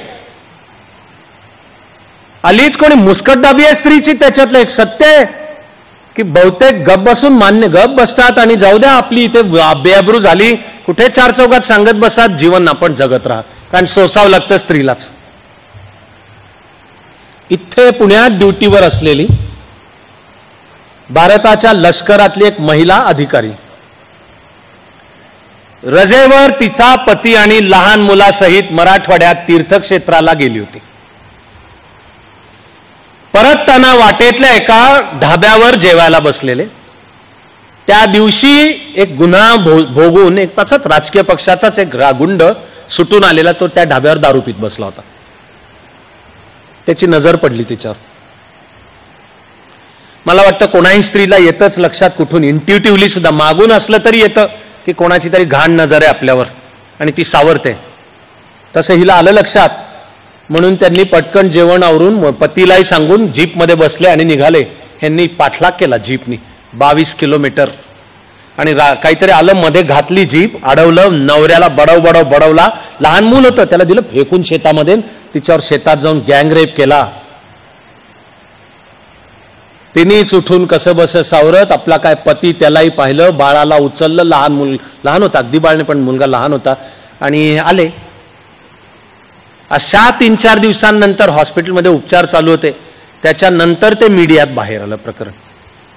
आणि जेव्हा प्रश्न विचारण्यात आले तेव्हाचे जे कोणी संबंधित राज्यकर्ते त्यांनी एक सांगितलं की केस रफादफा नव्हतो करत, तपास चालू होता, पण ही गोष्ट चारचौघात येऊन दुर्दैवाने त्या स्त्रीचीच बेअब्रू आहे म्हणून आम्ही ती सार्वजनिक जीवन किंवा मीडियाला आम्ही सांगितलेली नव्हती, पण तपास करतच होतो. ते ती संबंधित लष्करातली अधिकारी असलेल्या स्त्रीनी पण सांगितलं. तिने हे मग आता एकदा उघडं आलं ते उघडं, मग तिने हे पण सांगितलं की एक तर काय माझी आधी बेअब्रू झाली, आम्हाला आता पुढचा संसार आणि या मुलाला वाढवायचंय, तर झाली एवढी बेअब्रू, आता काय पुढचं काय असेल ते जीवन जगायला हवंय. हे कळलेलं एक प्रकरण. कळलेल्या एकामागे न कळलेली किती असतील देशभरामध्ये? एकाच 2, 5, 9. कारण सांगायची चोरी आहे हो, कारण जणू त्या करणाऱ्या स्त्रीचा गुन्हा आहे. तुझ्यावर झालाच कसा बलात्कार, असा करता येईल अशी तू सापडलीसच कशी एकटी दुकटी, किंवा त्यावेळेला तू कपडेच अमुक का केले होते, किंवा तो अमुकावर विश्वासच कसा काय टाकला. बरं तिने हे सगळं करून लढायचं ठरवलंच तरी ते कोर्टामध्ये तिला ज्या प्रकारच्या प्रश्नांना सामोरं जावं लागतं ते म्हणजे दुसरे पुन्हा बलात्कारच आहेत. न्याय व्यवस्थेत तिथं उभे राहून होणारे परत बलात्कारच आहेत. हे नाही, अन्य बलात्कार सिद्ध करायला त्रास होतो. आपला 3% पण नाही आहे आरोपी, 3% गुन्हा सिद्ध. बलात्कारांच्या एकूण संख्येपैकी गुन्हा सिद्ध झाला आणि संबंधित आरोपीला शिक्षा झाली, हे प्रमाण 3%पेक्षा कमी. आता भीषण स्थितीचा विचार करा की समाजामध्ये मुळात होणारे किती असतील, त्यातल्या धैर्याने असो किंवा परिस्थितीचा रेटाय म्हणून असो पण तक्रार करायला पुढे आलेल्या किती नोंदवले जातात. यात महाराष्ट्र 2 नंबरवर आहे. नंबर 1 वर उत्तर प्रदेश आहे, पाठोपाठ महाराष्ट्र आहे. तर नोंदवले जातात, त्यातले इन्व्हेस्टिगेशन होऊन, खटला सेशन कमिट होऊन आणि साक्षी पुरावे होऊन. बरं, आमची न्यायव्यवस्था विलंबाने भरलेली आहे. तारखा मागून तारखा, स्टे मागून स्टे, आरोपींना जामीन मिळून जातो आणि ते बाहेर आणखी गुन्हे करायला सुद्धा मग उलटे ठेंगा दाखवून चिडवतात सुद्धा तोंडावर की काय बिघडलं माझं, चले ते पुढची 20 वर्ष कोर्टात चालू राहील ते चालू द्या. म्हणजे जो धाक लागतो न्यायव्यवस्थेचा तो पण नाही. तोंड दाबून मुस्कट म्हणजे भुक्याचा मार आहे. ही स्थिती दुर्दैवानी बलात्काराची. तर याच्या किती पटीनी race to end marital rape कसा आहे सिद्ध करण्याचा प्रश्न कसा आहे. त्यांनी त्या विवाह संस्थेच्या पावित्र्यावरच होईल का. उद्या दुर्दैवाची गोष्ट पण काही भांडणं झाली नवरा बायकोत आणि उठून जाऊन केली बायकोनी, त्या मेला, ते नवरा नावाचा प्राणी मेला उरलेल्या करता काय असेल ते. पण हा विषय आहे समोर. प्रश्न आपल्या जेवढं ऐकू तेवढं येईलच लक्षात की राज्यघटना, कायदे, कार्यपद्धती, न्यायव्यवस्था, पोलीस खातं करता येईल हे सगळं. पण सगळ्यानंतरही मी म्हणतोय की ते मिळून दुय्यम आहे. मुळातली आहे मनाच्या पातळीची होणारी उत्क्रांती किंवा अधिक प्रगल्भता. ती कायदा नाही आणत. कायदा आणि कायद्याच्या कार्यपद्धतीचं फार तर काम एनेबलिंग प्रोव्हिजन, की तुमची शक्ती वाढवणे. ज्याला लढा द्यायला ते घेऊन उभं राहायचं आहे त्याच्यापाशी ती आली पाहिजे ताकद, एवढीच आहे. कायदा मन घडवतो का. कायदा संस्कार करतो का. कायदा जाणीवांच्या कक्षाही रुंदावतो आणि स्वातंत्र्याच्या कक्षाही रुंदावतो. हे करून एका प्रगल्भ समाजाच्या निर्मितीकडे नेतो का. तर साधन आहे कायदा. हे न्याय हे साध्य आहे. तो स्त्रीला असलेला न्याय पण आहे, तो दलित, आदिवासी, बहुजन समाज आणि सर्वच मानवांना असलेला न्याय हे उद्दिष्ट आहे, ध्येय आहे. कायदा आणि कायद्याची कार्यपद्धती साधन आहे. पण अंतिमतः मन, बुद्धी, संस्कार म्हणजे ते चारित्र्यापाशीच येतं. आणि मग व्यवस्था चालवणारी माणसं, ती व्यवस्था चालवणारी तुम्ही तिकडे कायदे काही करा हो. या भारतामध्ये 1972 साली एक केस प्रचंड गाजली. केसचं नावच आहे मथुरा केस. ही आहे एक वेश्या की जिला पोलिसनी पकडून कस्टडीत आणलं आणि तिच्यात कस्टडीत बलात्कार झाला. कोर्टामध्ये जेव्हा केस उभी राहिली त्यावेळेला तिचं चारित्र्य हा मुद्दा झाला चर्चेचा, की हिच्यावर कसला आलाय बलात्कार, ही वेश्याच आहे. पण प्रश्न असा आला की वेश्या आहे म्हणजे काय, तिच्यावर बलात्कार करायचा अधिकार आहे काय. ती माणूस नाही, वेश्या माणूस नाही. कारण ही जी रेष आहे ही वेश्या आहे, तो बलात्कार म्हणजे तिने कपडे कसे घातले होते आणि मग ती आकर्षक आणि पुरुषाचं मन खेचून घेणारी म्हणून का दिसत होती आणि गुडघ्याच्या वरच का कपडे होते. तिला कळावं हे तिचं स्वातंत्र्य आहे, कळावं पण बंधन नाहीये. आणि ती तशी आहे म्हणून पुरुषाला तिच्याशी वाटेल तसा वागायचा कोणी अधिकार नाही दिलेला. वेश्येवर सुद्धा बलात्कार करायचा अधिकार दिलेला नाही, पोलिसांनाही नाही, कस्टडीमध्ये सुद्धा नाही. पण पोलीस पुरुष, न्यायव्यवस्था पुरुष, येणारे साक्षीदार पुरुष, संपूर्ण व्यवस्थेवर जर पुरुष प्रधानतेची पकड असेल आणि तिकडं कायदा काही असू द्या, व्यवस्था चालवणारे आहेत ना पुरुष, ते ठरवणार आहेत ट्विस्ट कायद्याचं कसं करायचं, कुठून मिळणार आहे न्याय. मला असे इंजिनिअरिंग कॉलेज मधले प्राध्यापक माहिती आहेत की जे घरी आपल्या पत्नीला बडवतात, पत्नी पण प्राध्यापक. वैयक्तिक मला असे आर्मी ऑफिसर माहिती आहेत की आपल्या पत्नीला बडवतो घरात. आणि ते पण त्या पत्नीने एक दिवशी बघितलं आणि दारूच्या नशेत आले, निवृत्त आर्मी अधिकारी, त्याला घरातनं हाकलून दिला, चल चालता हो परत, म्हणून तो नाही आला. इंजिनिअरिंग कॉलेजमधल्या प्राध्यापकाची पत्नी, कशाचा हा प्राध्यापक, काय त्याच्या जाणीवा प्रगल्भ झाल्या, हा कसा काय प्राध्यापक, हा पत्नी पण प्राध्यापक, पण हा घरात तिला मारहाण करतो, रक्तबंबाळ होते. त्याची शेजारी आहे ती जरा माझ्या ओळखींच्या मधले, ते मैत्रिणी होत्या, तिला ते बघवेना म्हणून एक दिवशी घेतलं आणि पोलीस चौकीवर गेले. तर इन्स्पेक्टरच म्हणतो या प्राध्यापक महिलेला की नवऱ्याने मारलं तर एवढं काय बिघडलं. आणि माझ्या पण बायकोनी कधी जास्त शहाणपणा केला तर मी कंबरड्यात लात घालतो, या भाषेतलं वाक्य होतं पोलीस इन्स्पेक्टर. पोलीस, आपण मामा म्हणतो पोलीसला, मामा म्हणजे आईचा भाऊ. खरा त्या मामा शब्दाचा अर्थ आहे की उद्या आई वडिलांचं काही झालं तर आपल्या मुलासारखा तो मामा वाढवतो आपल्या भाचराला. आणि खात्याचं पण ब्रीद वाक्य सदरक्षणाय खल निग्रहणाय च. तो इंजिनिअरिंग कॉलेज मधल्या प्राध्यापक नवरा पुरुष त्याचं बायकोला मारहाण करतो आणि अंग सगळं सुजलं, असे दोन डोळे असे सुजून बाहेर आलेले. तिची शेजारची मैत्रीण घेऊन गेली पोलीस चौकीवर. इन्स्पेक्टरच सांगतो की बाई एवढं काय झालं नवऱ्याने, कधी मी पण माझ्या बायकोच्या कंबरड्यात लात घालतो कधीतरी. हा इन्स्पेक्टर. म्हणजे संपूर्ण शासन व्यवस्थेचं जे सेन्सिटायझेशन, संवेदनशीलता, की अरे ते मुद्दा लक्षात घे बाबा, आणि तुला ही तक्रार करणं हिच्यात काय, तुला तुझी कोणी दिसतच नाही, कोणीच दिसत नाही तुला, कोणीच, तुझी मैत्रीण, प्रेयसी, पत्नी, आई, बहीण, तुला चालेल का उद्या तुझ्या बहिणीला सासरी असं झालेलं.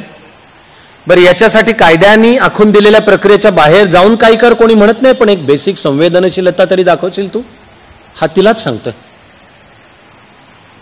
तिकडं रोज कॉलेजमध्ये जाता येता गुंड त्रास देतात म्हणून जाऊन एका तरुण मुलीने पोलिसात तक्रार केली की ते गुंड मला त्रास देतात. त्या पोलिसनी त्या मुलीलाच पट्ट्याने मारहाण केली चौकीत. चौकीत काय लायकी आहे, काय ह्याचे काय पराक्रम याचा. ए, तुझा जो धाक असेल ना, तेरे में अगर दम है, गुंडांना दाखव ना तुझा धाक. जी मुलगी मला हे गुंड हैराण करतायत आणि जगणं नको झालं, रोज घरी जाताना येताना ती येऊन तक्रार करते, तू तिला चौकीतच पट्ट्याने मारहाण करतोय. दुसऱ्या एका मुलीला पोलीस वेडवाकडे बोलले. तिच्या आईचा डिव्होर्स झाला होता, आई वडील बरोबर नव्हते, तरुण मुलगी आई बरोबर होती. तिला राजकीय संपर्क असलेली काही तरुण गुंड पोरं रोज कॉलेजमध्ये जाताना येताना त्रास देत होती. तिने जाऊन पोलिसात तक्रार केली. पोलीस तिलाच वेडवाकडे बोलले, तिलाच की तुझ्यात खोट असली पाहिजे म्हणा, किंवा डायव्होर्स झालाय तर डायव्होर्स म्हणजे बायको आणि ती पापिनीच असली पाहिजे, आणि तू त्या लायकीची, तू कुठल्यात ना की तुझ्या आईबाप नाहीत तुझ्या जवळ जात, असे वेडवाकडं बोलले. ही मुलगी घरी आली, आईसाठी चिठ्ठी लिहून ठेवली, तिने पंख्याला टांगून घेतलं स्वतःला, आणि चिठ्ठीत लिहिलेलं होतं हे सगळा प्रकार.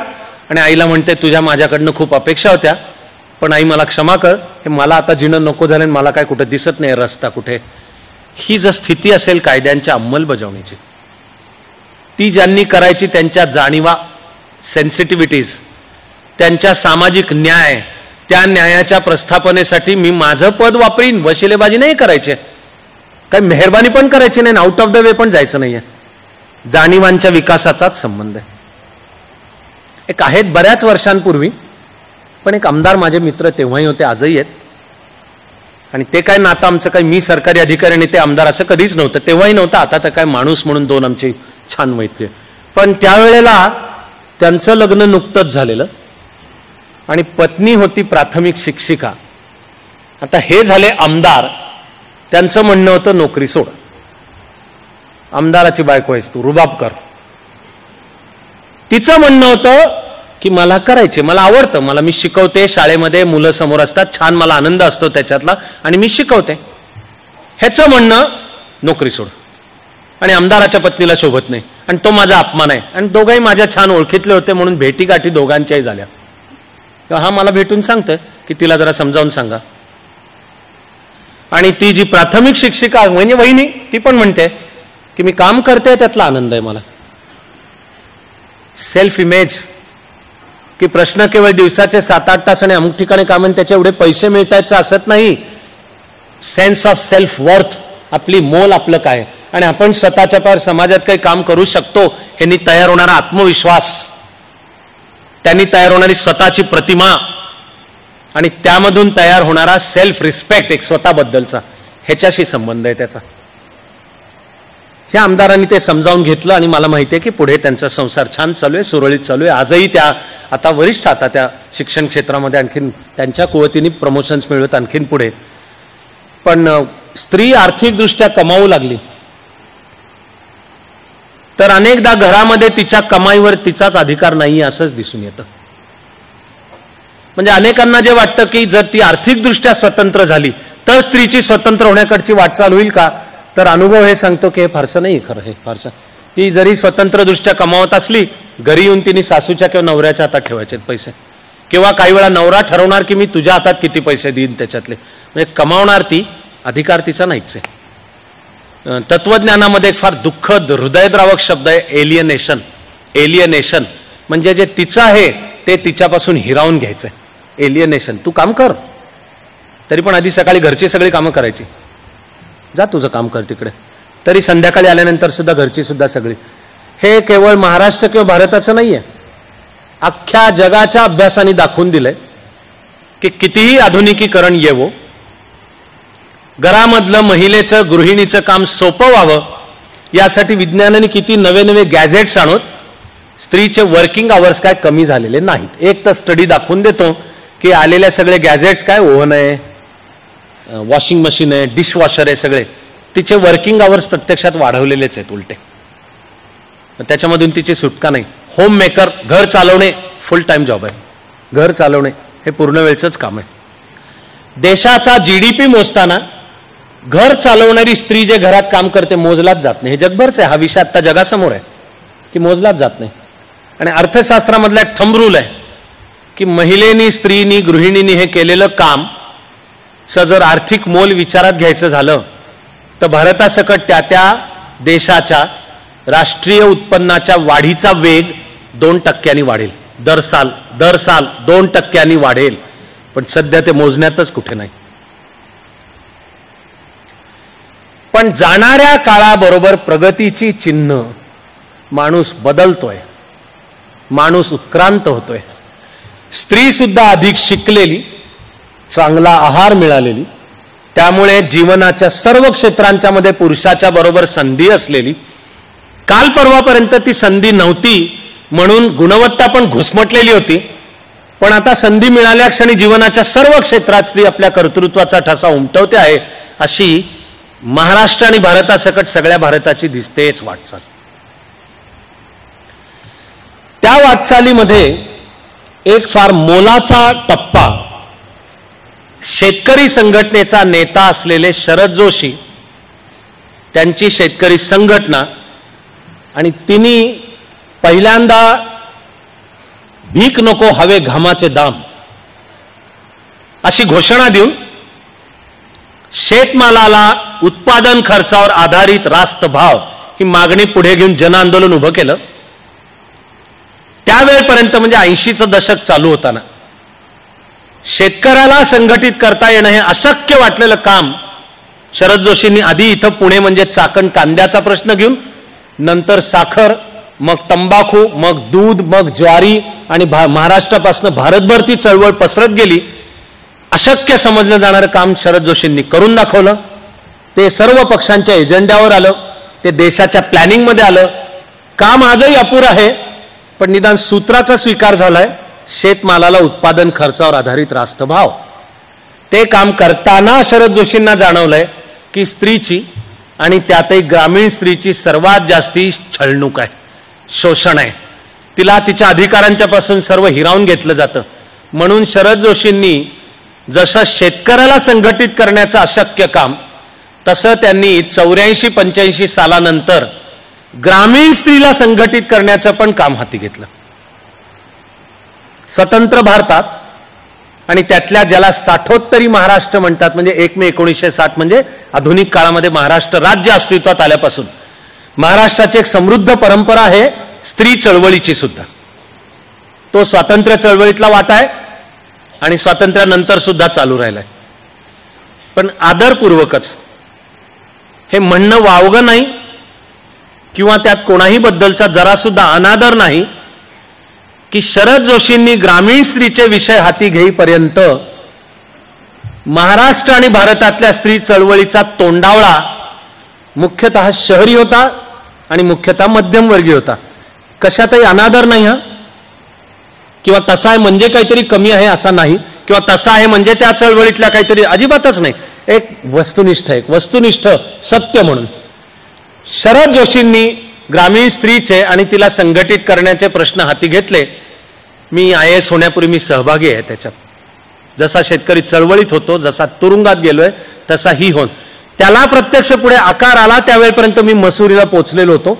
तिथपासूनच मी लांबून आधी पाहिलं, जिथे जिथे महाराष्ट्रात होतो तर सहभागी पण होतो. 1986च्या सप्टेंबर महिन्यात शरद जोशींनी चांदवड, नाशिक जिल्ह्यातलं चांदवड इथे फक्त ग्रामीण महिलांचं अधिवेशन भरवले.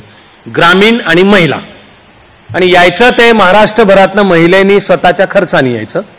काय भत्ता बित्ता काय नव्हता, काय ट्रकात भरून आणू वगैरे सुद्धा ती शेतकरी संघटनेची ताकद आणि ऐपत त्या प्रकारची आर्थिक शक्ती पण नव्हती. फडक्यामध्ये गुंडाळलेलं पिठलं भाकरी घेऊन यायची.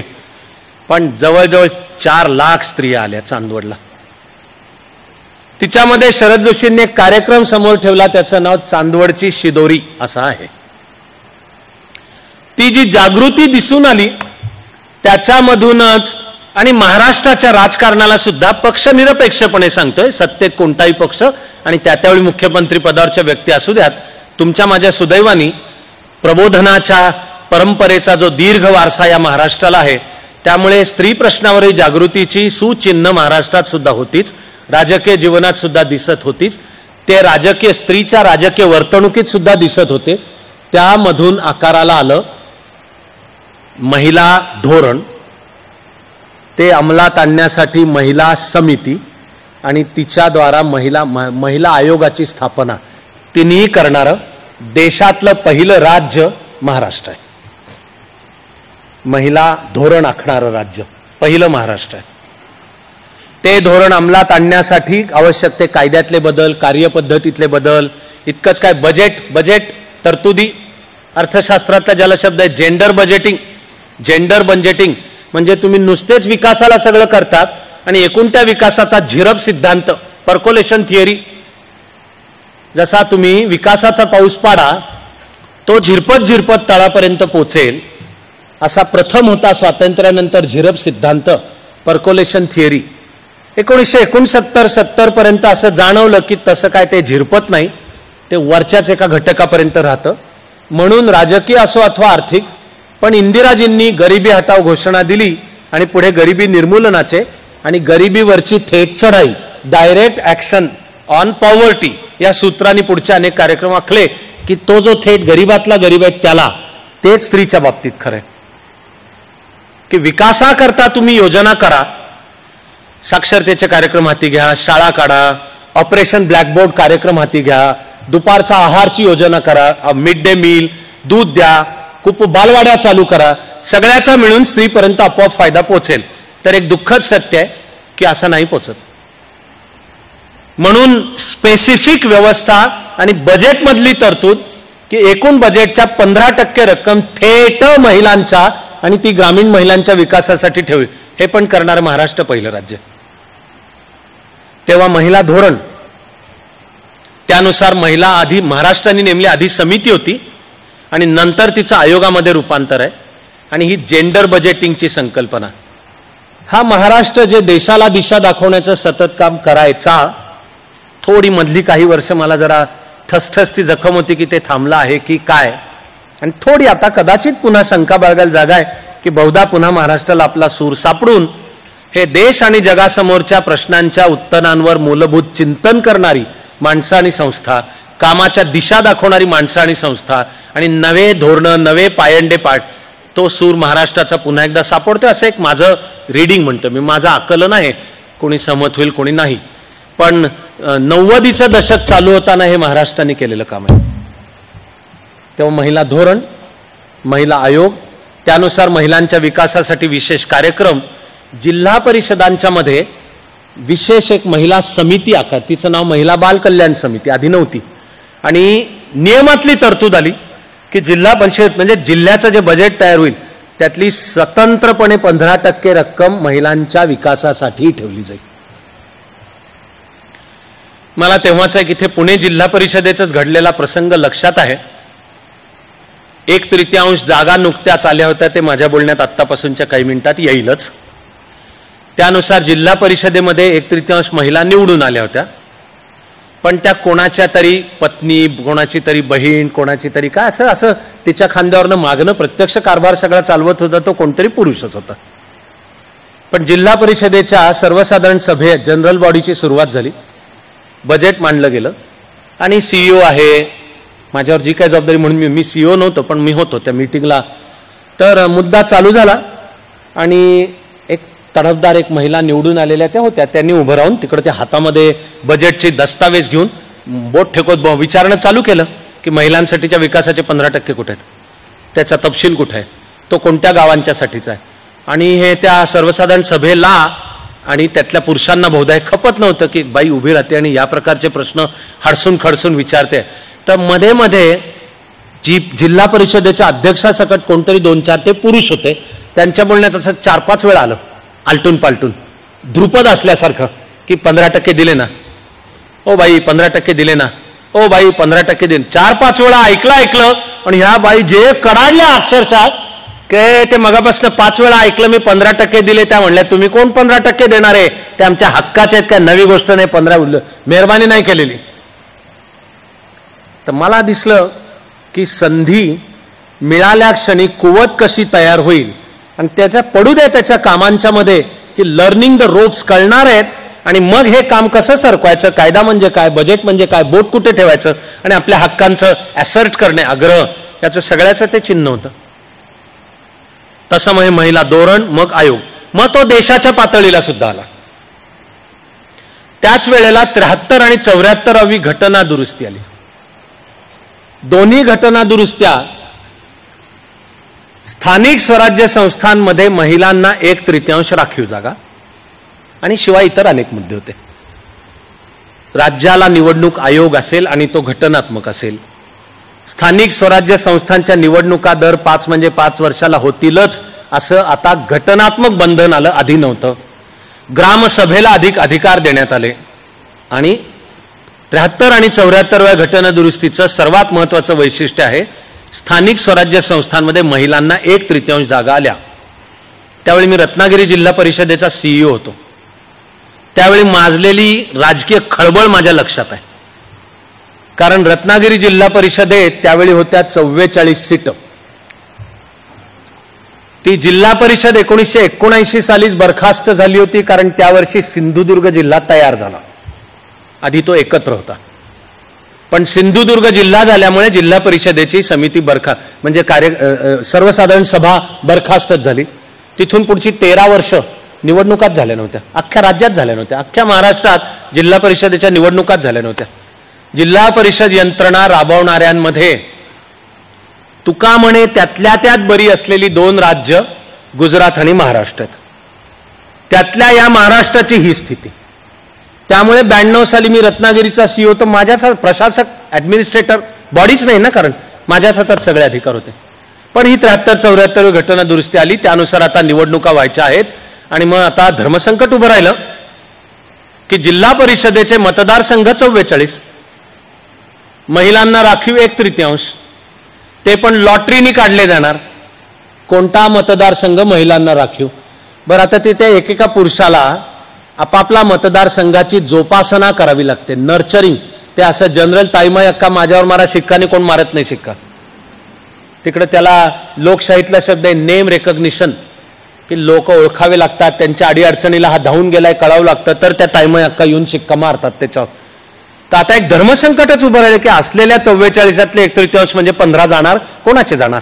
ते लॉटरी सिस्टीमने निघणार. बरं, ते जाणार. मग आपण कोणत्या मतदारसंघाची जोपासना करायची का नाही करायची? बरं, आपण करू मरू आणि नंतर लॉटरीत निघेल की तो महिलेला आहे. आपली कोणतरी महिला असली तर बरी. बरं, समजा असली तरी ती निवडून आल्यावर आपली ऐकेल याची कुठं खात्री आहे? स्त्रिया आणि त्यातही विशेषतः मराठी स्त्रिया आधी पण ऐकत नाहीत, तर निवडून आल्यावर तर कुठून ऐकतील?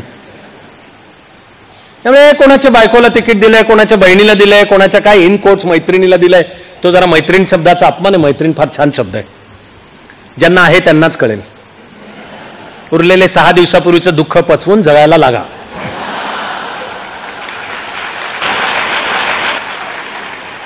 पण राखीव जागा आल्यानंतर हे आता त्या स्त्रीला माहिती आहे कुठं कोणातरी पुढे तिला ठेवा, पण बंदूक चालवायची ती तिच्या खांद्यावर, मागणं कोणतरी पुरुषच बंदूक चालवतोय असं. पण एम्पॉवरमेंट. तर आता 44 जागांच्या मधल्या 15 जण, आता काय करायचं? तर आपण जिनियस आहोत, जुगाड करण्यात भारताचं कोण IQ आपला हायएस्ट आहे. तर आता ते निवडणुका घेणं काम माझं नव्हतं ना, ती यंत्रणा ती वेगळी आहे, इलेक्शन सिस्टीम. पण मी ते वॉच करत होतो. तर घडलं काय? रत्नागिरीमध्ये 44 होते का मतदारसंघ, खाडकन एका नियमानुसार मतदारसंघच करण्यात आले 66. त्यातले 22 महिलांना राखीव, मूळचे 44 होते ते सुरक्षित. आपला हमारा कोई सानी नहीं है, हमारा कोई जोड नाही. आपण दुनियेमध्ये आपण सगळ्यात हुशार माणसं आहोत आणि सर्व परिवर्तन पचवून पहिले पाडे 55 आणि मूळचं कसं तसं ह्याच्यामध्ये आपल्या एवढा तज्ञ नाही दुसरा कोणी. पण महिलांच्या राजकीय अधिकारांच्यासाठी जशी पावलं टाकली गेली तशी हे पहिल्या आरोपांना आपोआपच उत्तर मिळत गेलं की असे काय राखीव जागा देऊन आणि तुम्ही 1/3 जागांच्या मध्ये ह्यानी काय काय महिलांचं काय सबलीकरण एम्पॉवरमेंट होतं काय? त्याला कुवत पाहिजे, पण वेळेत संधी मिळाल्याने ती कुवत प्राप्त होते किंवा सिस्टीम मध्ये शिरा की ती सिस्टीम कशी हाताळायची हे कळते. आणि मग दिसून आलेल्या आता गेल्या 20-25 वर्षात की त्यामुळे कुवत क्षमता असलेल्या स्त्रिया आणि त्यांच्या कुवतीला वाव पण मिळणं हे राजकीय सकट, सामाजिक, शैक्षणिक, विज्ञान, तंत्रज्ञान, व्यापार, व्यवसाय, आर्थिक सगळ्या क्षेत्रांच्या मध्ये सुद्धा प्रत्यक्ष दिसून आलेलं आहे असं सिद्ध झालं. एक भारताच्या सुद्धा राजकारणावर उझरती नजर टाकली तरी भरभर समोर जयललिता, ममता बॅनर्जी, सुषमा स्वराज, मायावती, पक्ष वेगवेगळे, त्यांच्या त्या काम काय करतायत आणि त्याच्या राजकारण आणि त्याच्या भाष्यात मी जात नाहीये, पण त्यांनी जे स्थान मिळवलंय राजकारणात ते अपने बलबूते पे, आपल्या गुणवत्तेवर, आणि काय करायची ती ज्याला त्याला आपापल्या दृष्टिकोनानुसार राजकीय टीका करू द्या, पण या स्त्रिया कर्तबगार हे मला नाही वाटत की कोणीही नाकारू शकेल. त्यामध्ये सुद्धा मायावती उत्तर प्रदेशच्या विधानसभेच्या निवडणुकीत एकेवेळी बहुजन समाज पक्षाचा स्वतःचा स्पष्ट बहुमत घेऊन निवडून आल्या, 425 पैकी 213 पेक्षा जास्ती सीट. तर मी नंतर त्यांचं सरकार कसं होतं ह्यात मी नाही जातोय, स्वतः मायावती व्यक्ती अथवा नेतृत्व म्हणून कशा ह्याच्यात मी नाही जातोय. पण मी एवढं सांगतोय की ज्या दुर्दैव आहे, नाईलाज म्हणून शब्द वापरावा लागतो की ह्या चांभार जातीनी म्हणजे दलित, त्यातून महिला, म्हणजे ह्या भारतीय समाज व्यवस्थेत वावरताना हँडिकॅप म्हणून वावरावं लागतं. पण BSPचे मूळचे संस्थापक काशीराम यांच्या मागे किंवा अजून ते असताना पण वय झालं, थकले होते, नेतृत्व मायावतींच्या हातात. आणि उत्तर प्रदेशची जी जनता, तो हिंदी भाषी बेल्ट, तो मागासलेला समजला जातो, जिथे जाती व्यवस्थेची पकड अजून जास्ती बळकटे मानली जाते, अशा ठिकाणी लोकशाहीच्या द्वारा मायावती स्वतःचं स्पष्ट बहुमत मिळवून मुख्यमंत्री होऊ शकतात. ही लोकशाही क्रांतीच आहे, ह्याला काही कमी, ही एक लोकशाही मार्गाने असलेली क्रांतीच आहे. ही जशी लोकशाही मार्गाने, तशी मला सुचलेलं मी नाव दिलं, मी त्याला नाव दिलं विठ्ठल क्रांती, असं मी नाव ठेवलं त्याला, विठ्ठल क्रांती.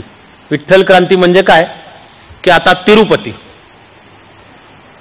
वैष्णवदेवी, केरळमधली काही आहेत 1-2, गुरुवायूर, शबरीमलाई, स्त्रीला प्रवेशच नव्हता.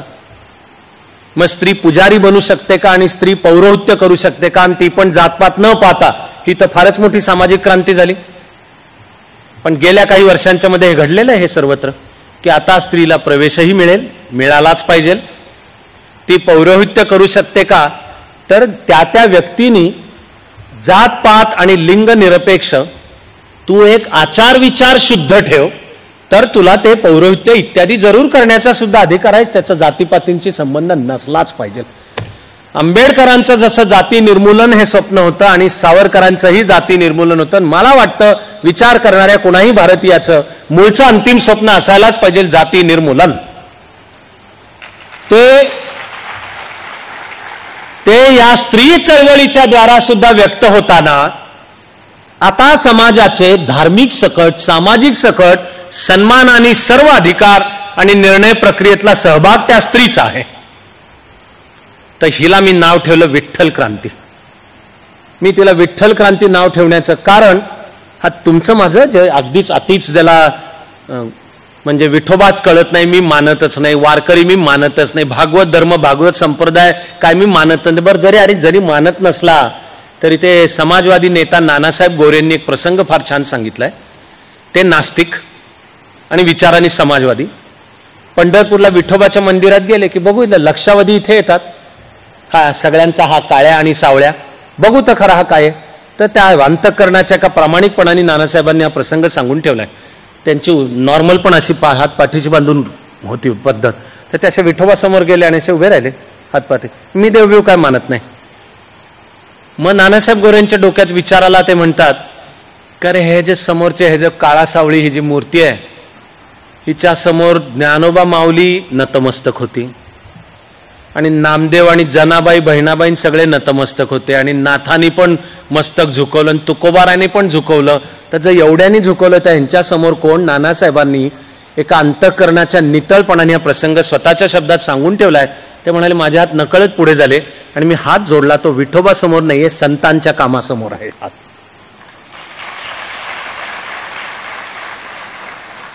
मधल्या काही ओव्यांचे अपवाद, त्याचं मला नीट भान आहे, पण मी त्याला अपवाद म्हणतो. ते सोडता संत चळवळीचा मुख्य संदेशच सामाजिक समतेचा आहे. तो जातीपातींच्या पण समतेचा आहे, तो स्त्री पुरुषांच्या पण समतेचा आहे. आदरपूर्वक म्हणायचे झाले तर मी जरूर मान्य करायला तयार आहे, एक मर्यादा, की तो अध्यात्माच्या क्षेत्रातल्या समतेचा आहे. आपल्याला तो वारसा पचवायचा असेल, समजावून घ्यायचा असेल, तर तो घेऊन आपण आता व्यवहारातली सुद्धा समतेच्याकडे करूयात ना वाटचाल. ती वाटचाल पंढरपूरने एक दाखवून दिलं. मला सुचलेलं नाव आहे विठ्ठल क्रांती, की आता विठोबाचे पुजारी कोणा विशिष्ट जातीचे पाहिजेत असं नाही. विठोबाचा पुजारी कोणीही होऊ शकतो, कुठल्याही जातीचा होऊ शकतो, स्त्री सुद्धा होऊ शकते. पण भागवत धर्म म्हणजे वारकरी संप्रदायाला अभिप्रेत असलेला शुद्ध आचार आणि शुद्ध विचार जो ठेवेल तो त्या विठ्ठलाचा पुजारी होऊ शकतो. हिला माझं नाव विठ्ठल क्रांती. हे सामाजिक क्रांतीचं मोठं पाऊल आहे. त्याची पण पदचिन्ह दिसत काही दुःखाचे जरी असले तरी महाराष्ट्र भारतासकट जग पुढे सरकतो आहे. भर जर आपण काही स्टॅटिस्टिक्सवरनं जरी नजर फिरवली तेव्हा सेक्स रेशो असा ज्याला शब्द आहे, की लोकसंख्येमध्ये स्त्रियांचं प्रमाण किती, आणि अर्थशास्त्रात ते म्हणायची पद्धत आहे 1000 पुरुषामागे किती स्त्रिया. जरा मला ही शब्दरचना मला आवडत नाही हे सांगून मी मुद्दा सांगतो. मला जरा ही तुम्हाला समजेलच की अनेक कारणांसाठी मला ही शब्दरचना नाही आवडत. फार तर फार याला म्हणता येईल की गुणोत्तर, लोकसंख्येचं गुणोत्तर. तर 2001च्या जनगणनेमध्ये जे लोकसंख्येचं गुणोत्तर होतं त्याच्यात 10 वर्षांनी वाढ होऊन आता भारताची 1000 स्त्रियांमागे 940 स्त्री अशी भारताची सरासरी आहे. महाराष्ट्राचं दुर्दैव 2001 आणि 2011 दोन्हीमध्ये महाराष्ट्र देशाच्या सरासरीच्या खाली आहे आपल्या. मी ह्याला दुर्दैव म्हणतोय, योग्य नाही. केरळ 1000 पेक्षा जास्ती आहेत. जगातले सर्व विकसित देश 1000 पुरुषामागे 1000 स्त्रियांच्या पेक्षा जास्ती आहेत. पण महाराष्ट्र भारताच्याही सरासरीच्या खाली आहे. महाराष्ट्राची सुद्धा 2001च्या तुलनेत 2011 मध्ये 7नी वाढली, पण अजूनही ती 929 वर आहे. असंच आपण जर आयुर्मान पाहिलं तर त्यामध्ये पण गुणात्मक दृष्ट्या एक समाजाचं चांगलं चित्र दिसणारा आकडा 2011 पासून पुढे येतो. तो म्हणजे आधी एकूणच भारताचं सरासरी आयुर्मान दुर्दैवाने खूप खाली होतं आणि त्यामध्ये पुरुषाचं आयुर्मान आपल्याकडे जास्ती होतं, स्त्रीचं कमी होतं. हे लक्षण चांगलं नाही. बायोलॉजीच्या दृष्टीने स्त्री ही जास्त काटक, जास्त प्रतिकार शक्ती असलेली व्यक्ती आहे. आणि एक निसर्गाची व्यवस्था असते की जिथे मेल फिमेल स्पीसीज आहे तिथे ती समान संख्येने जन्माला घालते. खरं म्हणजे स्त्री थोडं जास्त घालते, पण त्यातल्या मेल स्पीसीजकडे ती बायोलॉजिकल जी इम्युनिटी, काटक प्रतिकार त्यांनी ते काही कमी होतात आणि काळाच्या ओघात काही विशिष्ट काळ वयवर्ष 5 नंतर समाज व्यवस्थेमध्ये दिसतं की 1000 पुरुषांमागे 1000 पेक्षा जास्ती स्त्री आहेत. आमच्या देशात कमी. कशानी? बालमृत्यू, गर्भ जल चिकित्सा आणि त्यामुळे होणारे भ्रूण मृत्यू, सामाजिक नॉर्म म्हणून सगळ्यांना मुलगाच हवाय, मुलगी म्हणजे नकोशी, ती महाराष्ट्रातली चळवळ. त्यावर मात करायला मध्य प्रदेशने आधी लाडली नावाची चळवळ हाती घेतली आणि आताचं सरकार म्हणतं बेटी बचाव बेटी पढाव नावाचं आंदोलन. हे गेल्या सर्व वर्षांमध्ये प्रश्नपक्षीय राजकारणाचा नाही, असे विविध कार्यक्रम, यामधून निदान आता दिसतं की लोकसंख्येच्या गुणोत्तरामध्ये स्त्रियांचं प्रमाण वाढतं आहे आणि 10 वर्षाच्या काळात ते 7नी वाढणं ही कमी नाही. प्रगती अजून करायची आहे, पण हे एक असं सोन्याची किनार आहे. तसंच आधी जे स्त्रियांचं आयुर्मान कमी होतं पुरुषापेक्षा, तर 2011च्या जनगणनेत दिसतं की भारताचं सरासरी आयुर्मान पोचलंय 68 वर. त्यातला सरासरी भारतीय पुरुष जगतो 66 आणि भारतीय स्त्री जगते 69. तर भारताची ही सरासरी, पण त्यातल्या महाराष्ट्राची सरासरी आहे सरासरी आयुर्मान 71. त्यामध्ये महाराष्ट्राचा पुरुष जगतो सरासरी 69 आणि स्त्री जगते 73. असा इन्फंट मॉर्टॅलिटी रेट म्हणजे जन्मापासून वयवर्ष 1 पर्यंत, तर तो देशाचा आहे 34. जन्मलेल्या 1000 बालकांमधले 34 बालकं 1 वर्षाची व्हायच्यात जातात. हे प्रमाण अजूनही दुःखद आहे, पण ते 100 काहीतरी वरून खाली येत येत येत येत हे जेव्हा आपण आकडे डोळ्यासमोर ठेवतो त्याचा अर्थ आहे की समाजाच्या तळापासून खूप क्षेत्रात झालेलं उत्थान आहे. ते शिक्षणाचा दर्जा वाढला, आहाराचा दर्जा वाढला, कुटुंब संस्थेत स्त्रीचं आरोग्य आणि तिच्या शिक्षणाचे प्रश्न यांच्याकडे लक्ष दिलं गेलं, रोजगाराच्या संधी लाभल्या, त्यामुळे क्रयशक्ती निर्माण झाली, त्यामुळे एक जे विकासाचं सुष्ट चक्र आहे व्हर्च्युअस सायकल, त्यामधून असं जे उत्थान ते आकड्यात जेव्हा प्रतिबिंबित होणं दिसतं ते आहे. तर भारताचे जन्मणाऱ्या 1000 मधली सध्या 34 मुलं 1 वर्षाची व्हायच्यात जातात. महाराष्ट्रात 19 जातात. महाराष्ट्राचा आकडा थोडा जगातल्या विकसित देशांच्या जवळपास जाणं चालू होतं, अजूनही ते 19. विकसित म्हणजे 6-7 आहेत, 5-6-7 ह्याच्यावर जायला पाहिजे, पण विकासाची पदचिन्ह सुद्धा दिसतात. तेच चित्र साक्षरतेच्या बाबतीत दिसेल, जबकि मला वाटत राहतं की मुळे आपण 100% साक्षरता गाठायला हवी होती कधीच, आणि प्राथमिक शिक्षणाचा दर्जा उत्तम असणे आणि त्यामध्ये मुलींचं शिक्षण, पण दुर्दैवाने ते झालेलं नाही. तरी आज देशाची साक्षरतेची सरासरी आहे 74%, पण तिथे चित्र दिसतं पुरुषाची जास्ती आहे, ती म्हणजे 82%, आणि स्त्रीची दुर्दैवाने अजूनही देशाची सरासरी कमी आहे 65%. देशाच्या तुलनेत महाराष्ट्राचं चित्र जरा बरं आहे. महाराष्ट्राची साक्षरतेची सरासरी आहे 82%, त्यामध्ये पुरुषांची आहे 88% आणि स्त्रियांची फार नाही कमी, कमीच पण फार नाही 75%. असेच आपण 6 वर्षाची मुलं मुली, विशेषतः मुली झाल्या की 100% शाळेत भरती होतात का? तर आता महाराष्ट्र आणि भारताचं ते प्रमाण 100च्या जवळपास आहे. ते राईट टू एज्युकेशन घटनेचं कलम 21A, त्याला सगळी कायदा आणि बजेटची दिलेली जोड. पुढे मोजावं लागतं गळतीचं प्रमाण, ड्रॉपआउट प्रमाण, 4थी 7वी 10वी 12वी, ते कमी कमी होत चाललंय, पण त्या कमी होण्यात अजूनही गळण्याच्या प्रमाणात स्त्रियांचं मुलींचं प्रमाण जास्ती आहे. तेव्हा संघर्ष अजून चालू आहे, लढाई अजून चालू आहे. पण हे निश्चित आहे की जीवनाच्या सर्व क्षेत्रांच्या मध्ये स्त्री पुढे येते आहे. मला वाटतं फारच कोणापाशी तरी दूषित मन असावं लागेल हे म्हणायला की हे चिन्ह चांगलं नाहीये.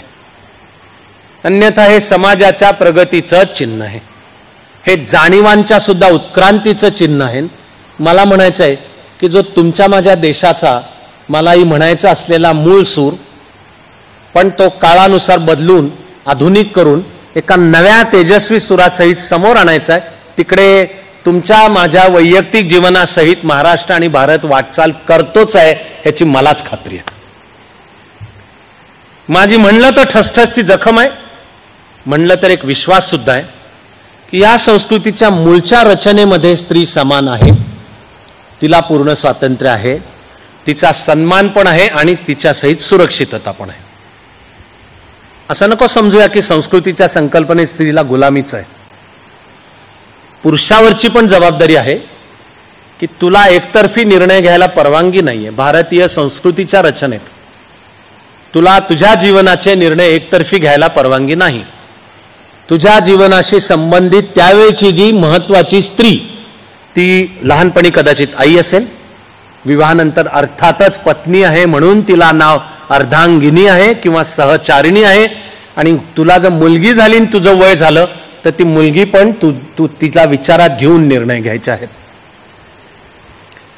म्हणून जेव्हा सिद्धार्थला वयाच्या 30व्या वर्षी दुःखांची थप्पड बसल्यातनं मानवी जीवनाच्या मूळ सत्याविषयीचे प्रश्न निर्माण होतात आणि अन्यथा अत्यंत सुखाने जगतोय, तो आपली ती पत्नी यशोधरा आणि लहान गोड असलेला राहुल याला सोडून वैशाखी पौर्णिमेच्या रात्री जातो निघून सत्य आणि ज्ञानाच्या शोधात. 12 वर्षाच्या तपश्चर्येनंतर बुद्ध गयेला त्याला वैशाखी पौर्णिमेला त्या सत्याचा साक्षात्कार होतो. तो सारनाथला येऊन 5 जणांना पहिलं हे सांगतो. त्या बुद्धालाही माहिती आहे की पत्नीची परवानगी न घेता निघालो होतो. त्यामुळे मला जरी हा सत्याचा साक्षात्कार दिसलेला असला तरी त्याला जोपर्यंत पत्नीची मान्यता नाही तोपर्यंत ह्याला परवानगी नाहीये. Retrospective effect. म्हणून हा बुद्ध पुन्हा येतो पत्नीच्या दारात भिक्षा मागायला. ती 12 वर्षानंतर तिला आपला पती ती आधी ओळखत पण नाही, कारण तो त्या सगळ्या संन्यासाच्या भिक्खूच्या वस्त्रांमध्ये आहे. आणि मग ते डोळा चेहरा पाहिल्यावर तिला की हा आपलाच 12 वर्षापूर्वी न सांगता गेलेला पती. तो म्हणतो भिक्षा घाल मला. आणि काय भिक्षा घाल? हे जे काही मी केलं एक म्हणजे क्षमा कर आणि परवानगी दे की आता हे जे झालं त्याला तुझ्या परवानगीशिवाय हे मला सत्याचा झालेला साक्षात्कारही संमत नाही. तर यशोधरा म्हणते की परवानगी काय, मी पण तुमच्याच बरोबर. ती बुद्ध भिक्खू संघाची, त्या राहुलला घेऊन बुद्ध भिक्खू संघाची पण सदस्य बनते. पण पत्नीची परवानगी असल्याशिवाय तो निर्णय सांस्कृतिक राज्यघटना, सांस्कृतिक घटनेला मंजूरच नाहीये. केरळमधल्या काळदीच्या ठिकाणी नदीचे नाव पूर्णा अथवा पेरियार. तिच्या काठावरचं गाव केळदी. तिच्यामधल्या 8 वर्षाचं पोरग शंकर, वडील लहानपणीच गेलेले होते. ह्याला 8 वर्षाचा असल्यापासून स्वप्न मला संन्यासच घ्यायचा आहे. आईची परवानगी नव्हती, सांभाळ आई करत होती. आणि संस्कृतीची घटना म्हणते की आईची परवानगी पाहिजे.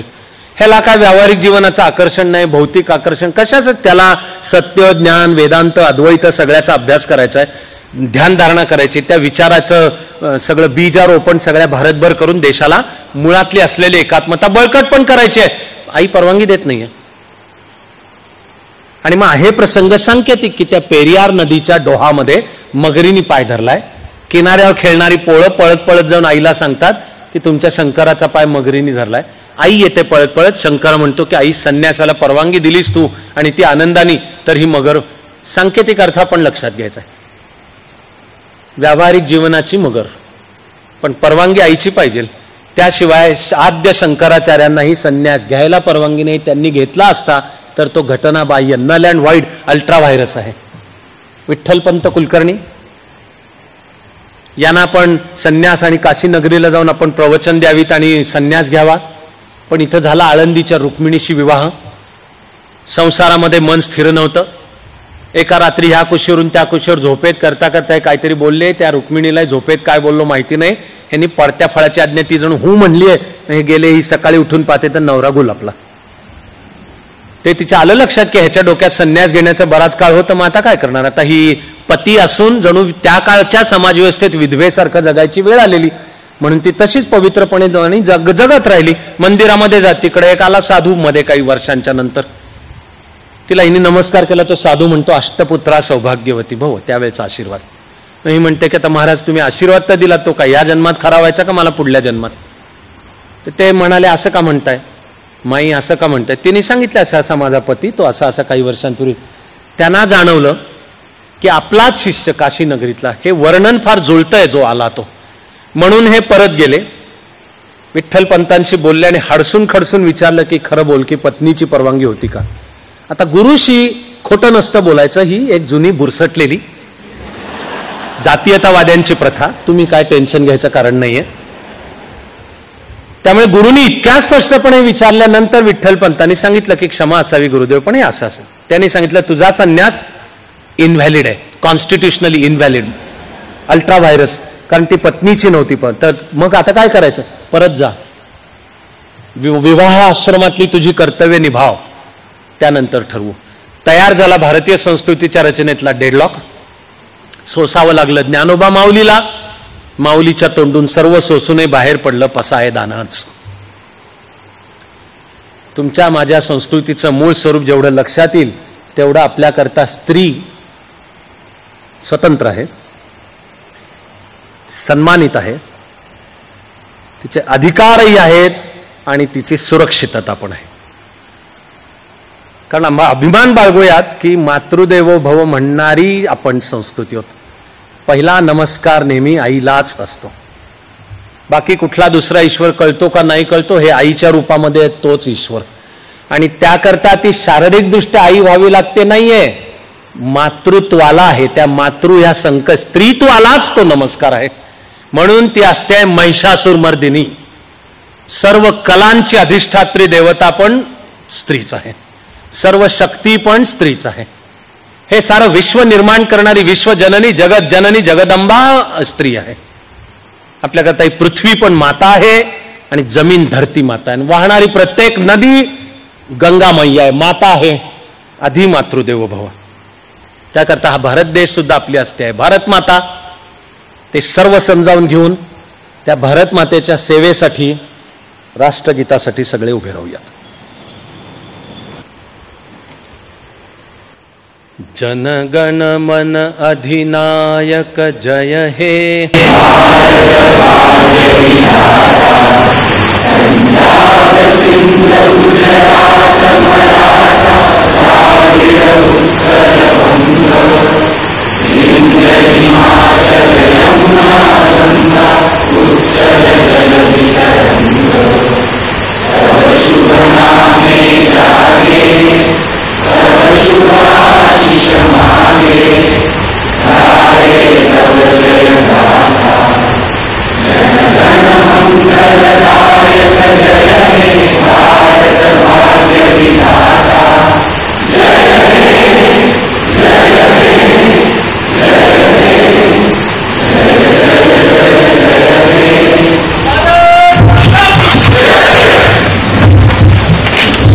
श्लोकार्धेन प्रवक्ष्यामि यदुक्तम ग्रंथ कोटिभी. एक ओळ ह्याच्यातच घेतली आणि त्या अर्ध्या श्लोकात मग सारांश सांगितला. ब्रह्म सत्य, जगन मिथ्या, जीवो ब्रह्मैव ना परः. संपला विषय, संपला विषय. हजारो वर्ष वेदांपासून आणि बुद्ध महावीरापासून ते आपले सर्व संत आणि आधुनिक सुद्धा ज्या सर्वांना हा विचार कळलेला आहे त्यांनी मांडलेला सगळ्याचा एक ओळीचा हा सारांश आहे. श्लोकाची एक ओळ, ब्रह्म सत्य. या साऱ्या विश्वाचं मूळ सत्य काय, त्याला ठेवलेलं नाव, अध्यात्माच्या विचाराने ठेवलेलं नाव आहे ब्रह्म. आता फिजिक्सही त्याला ऊर्जा, एनर्जी असंच म्हणतात. ते एनर्जी आहे मूळच्या स्वरूप.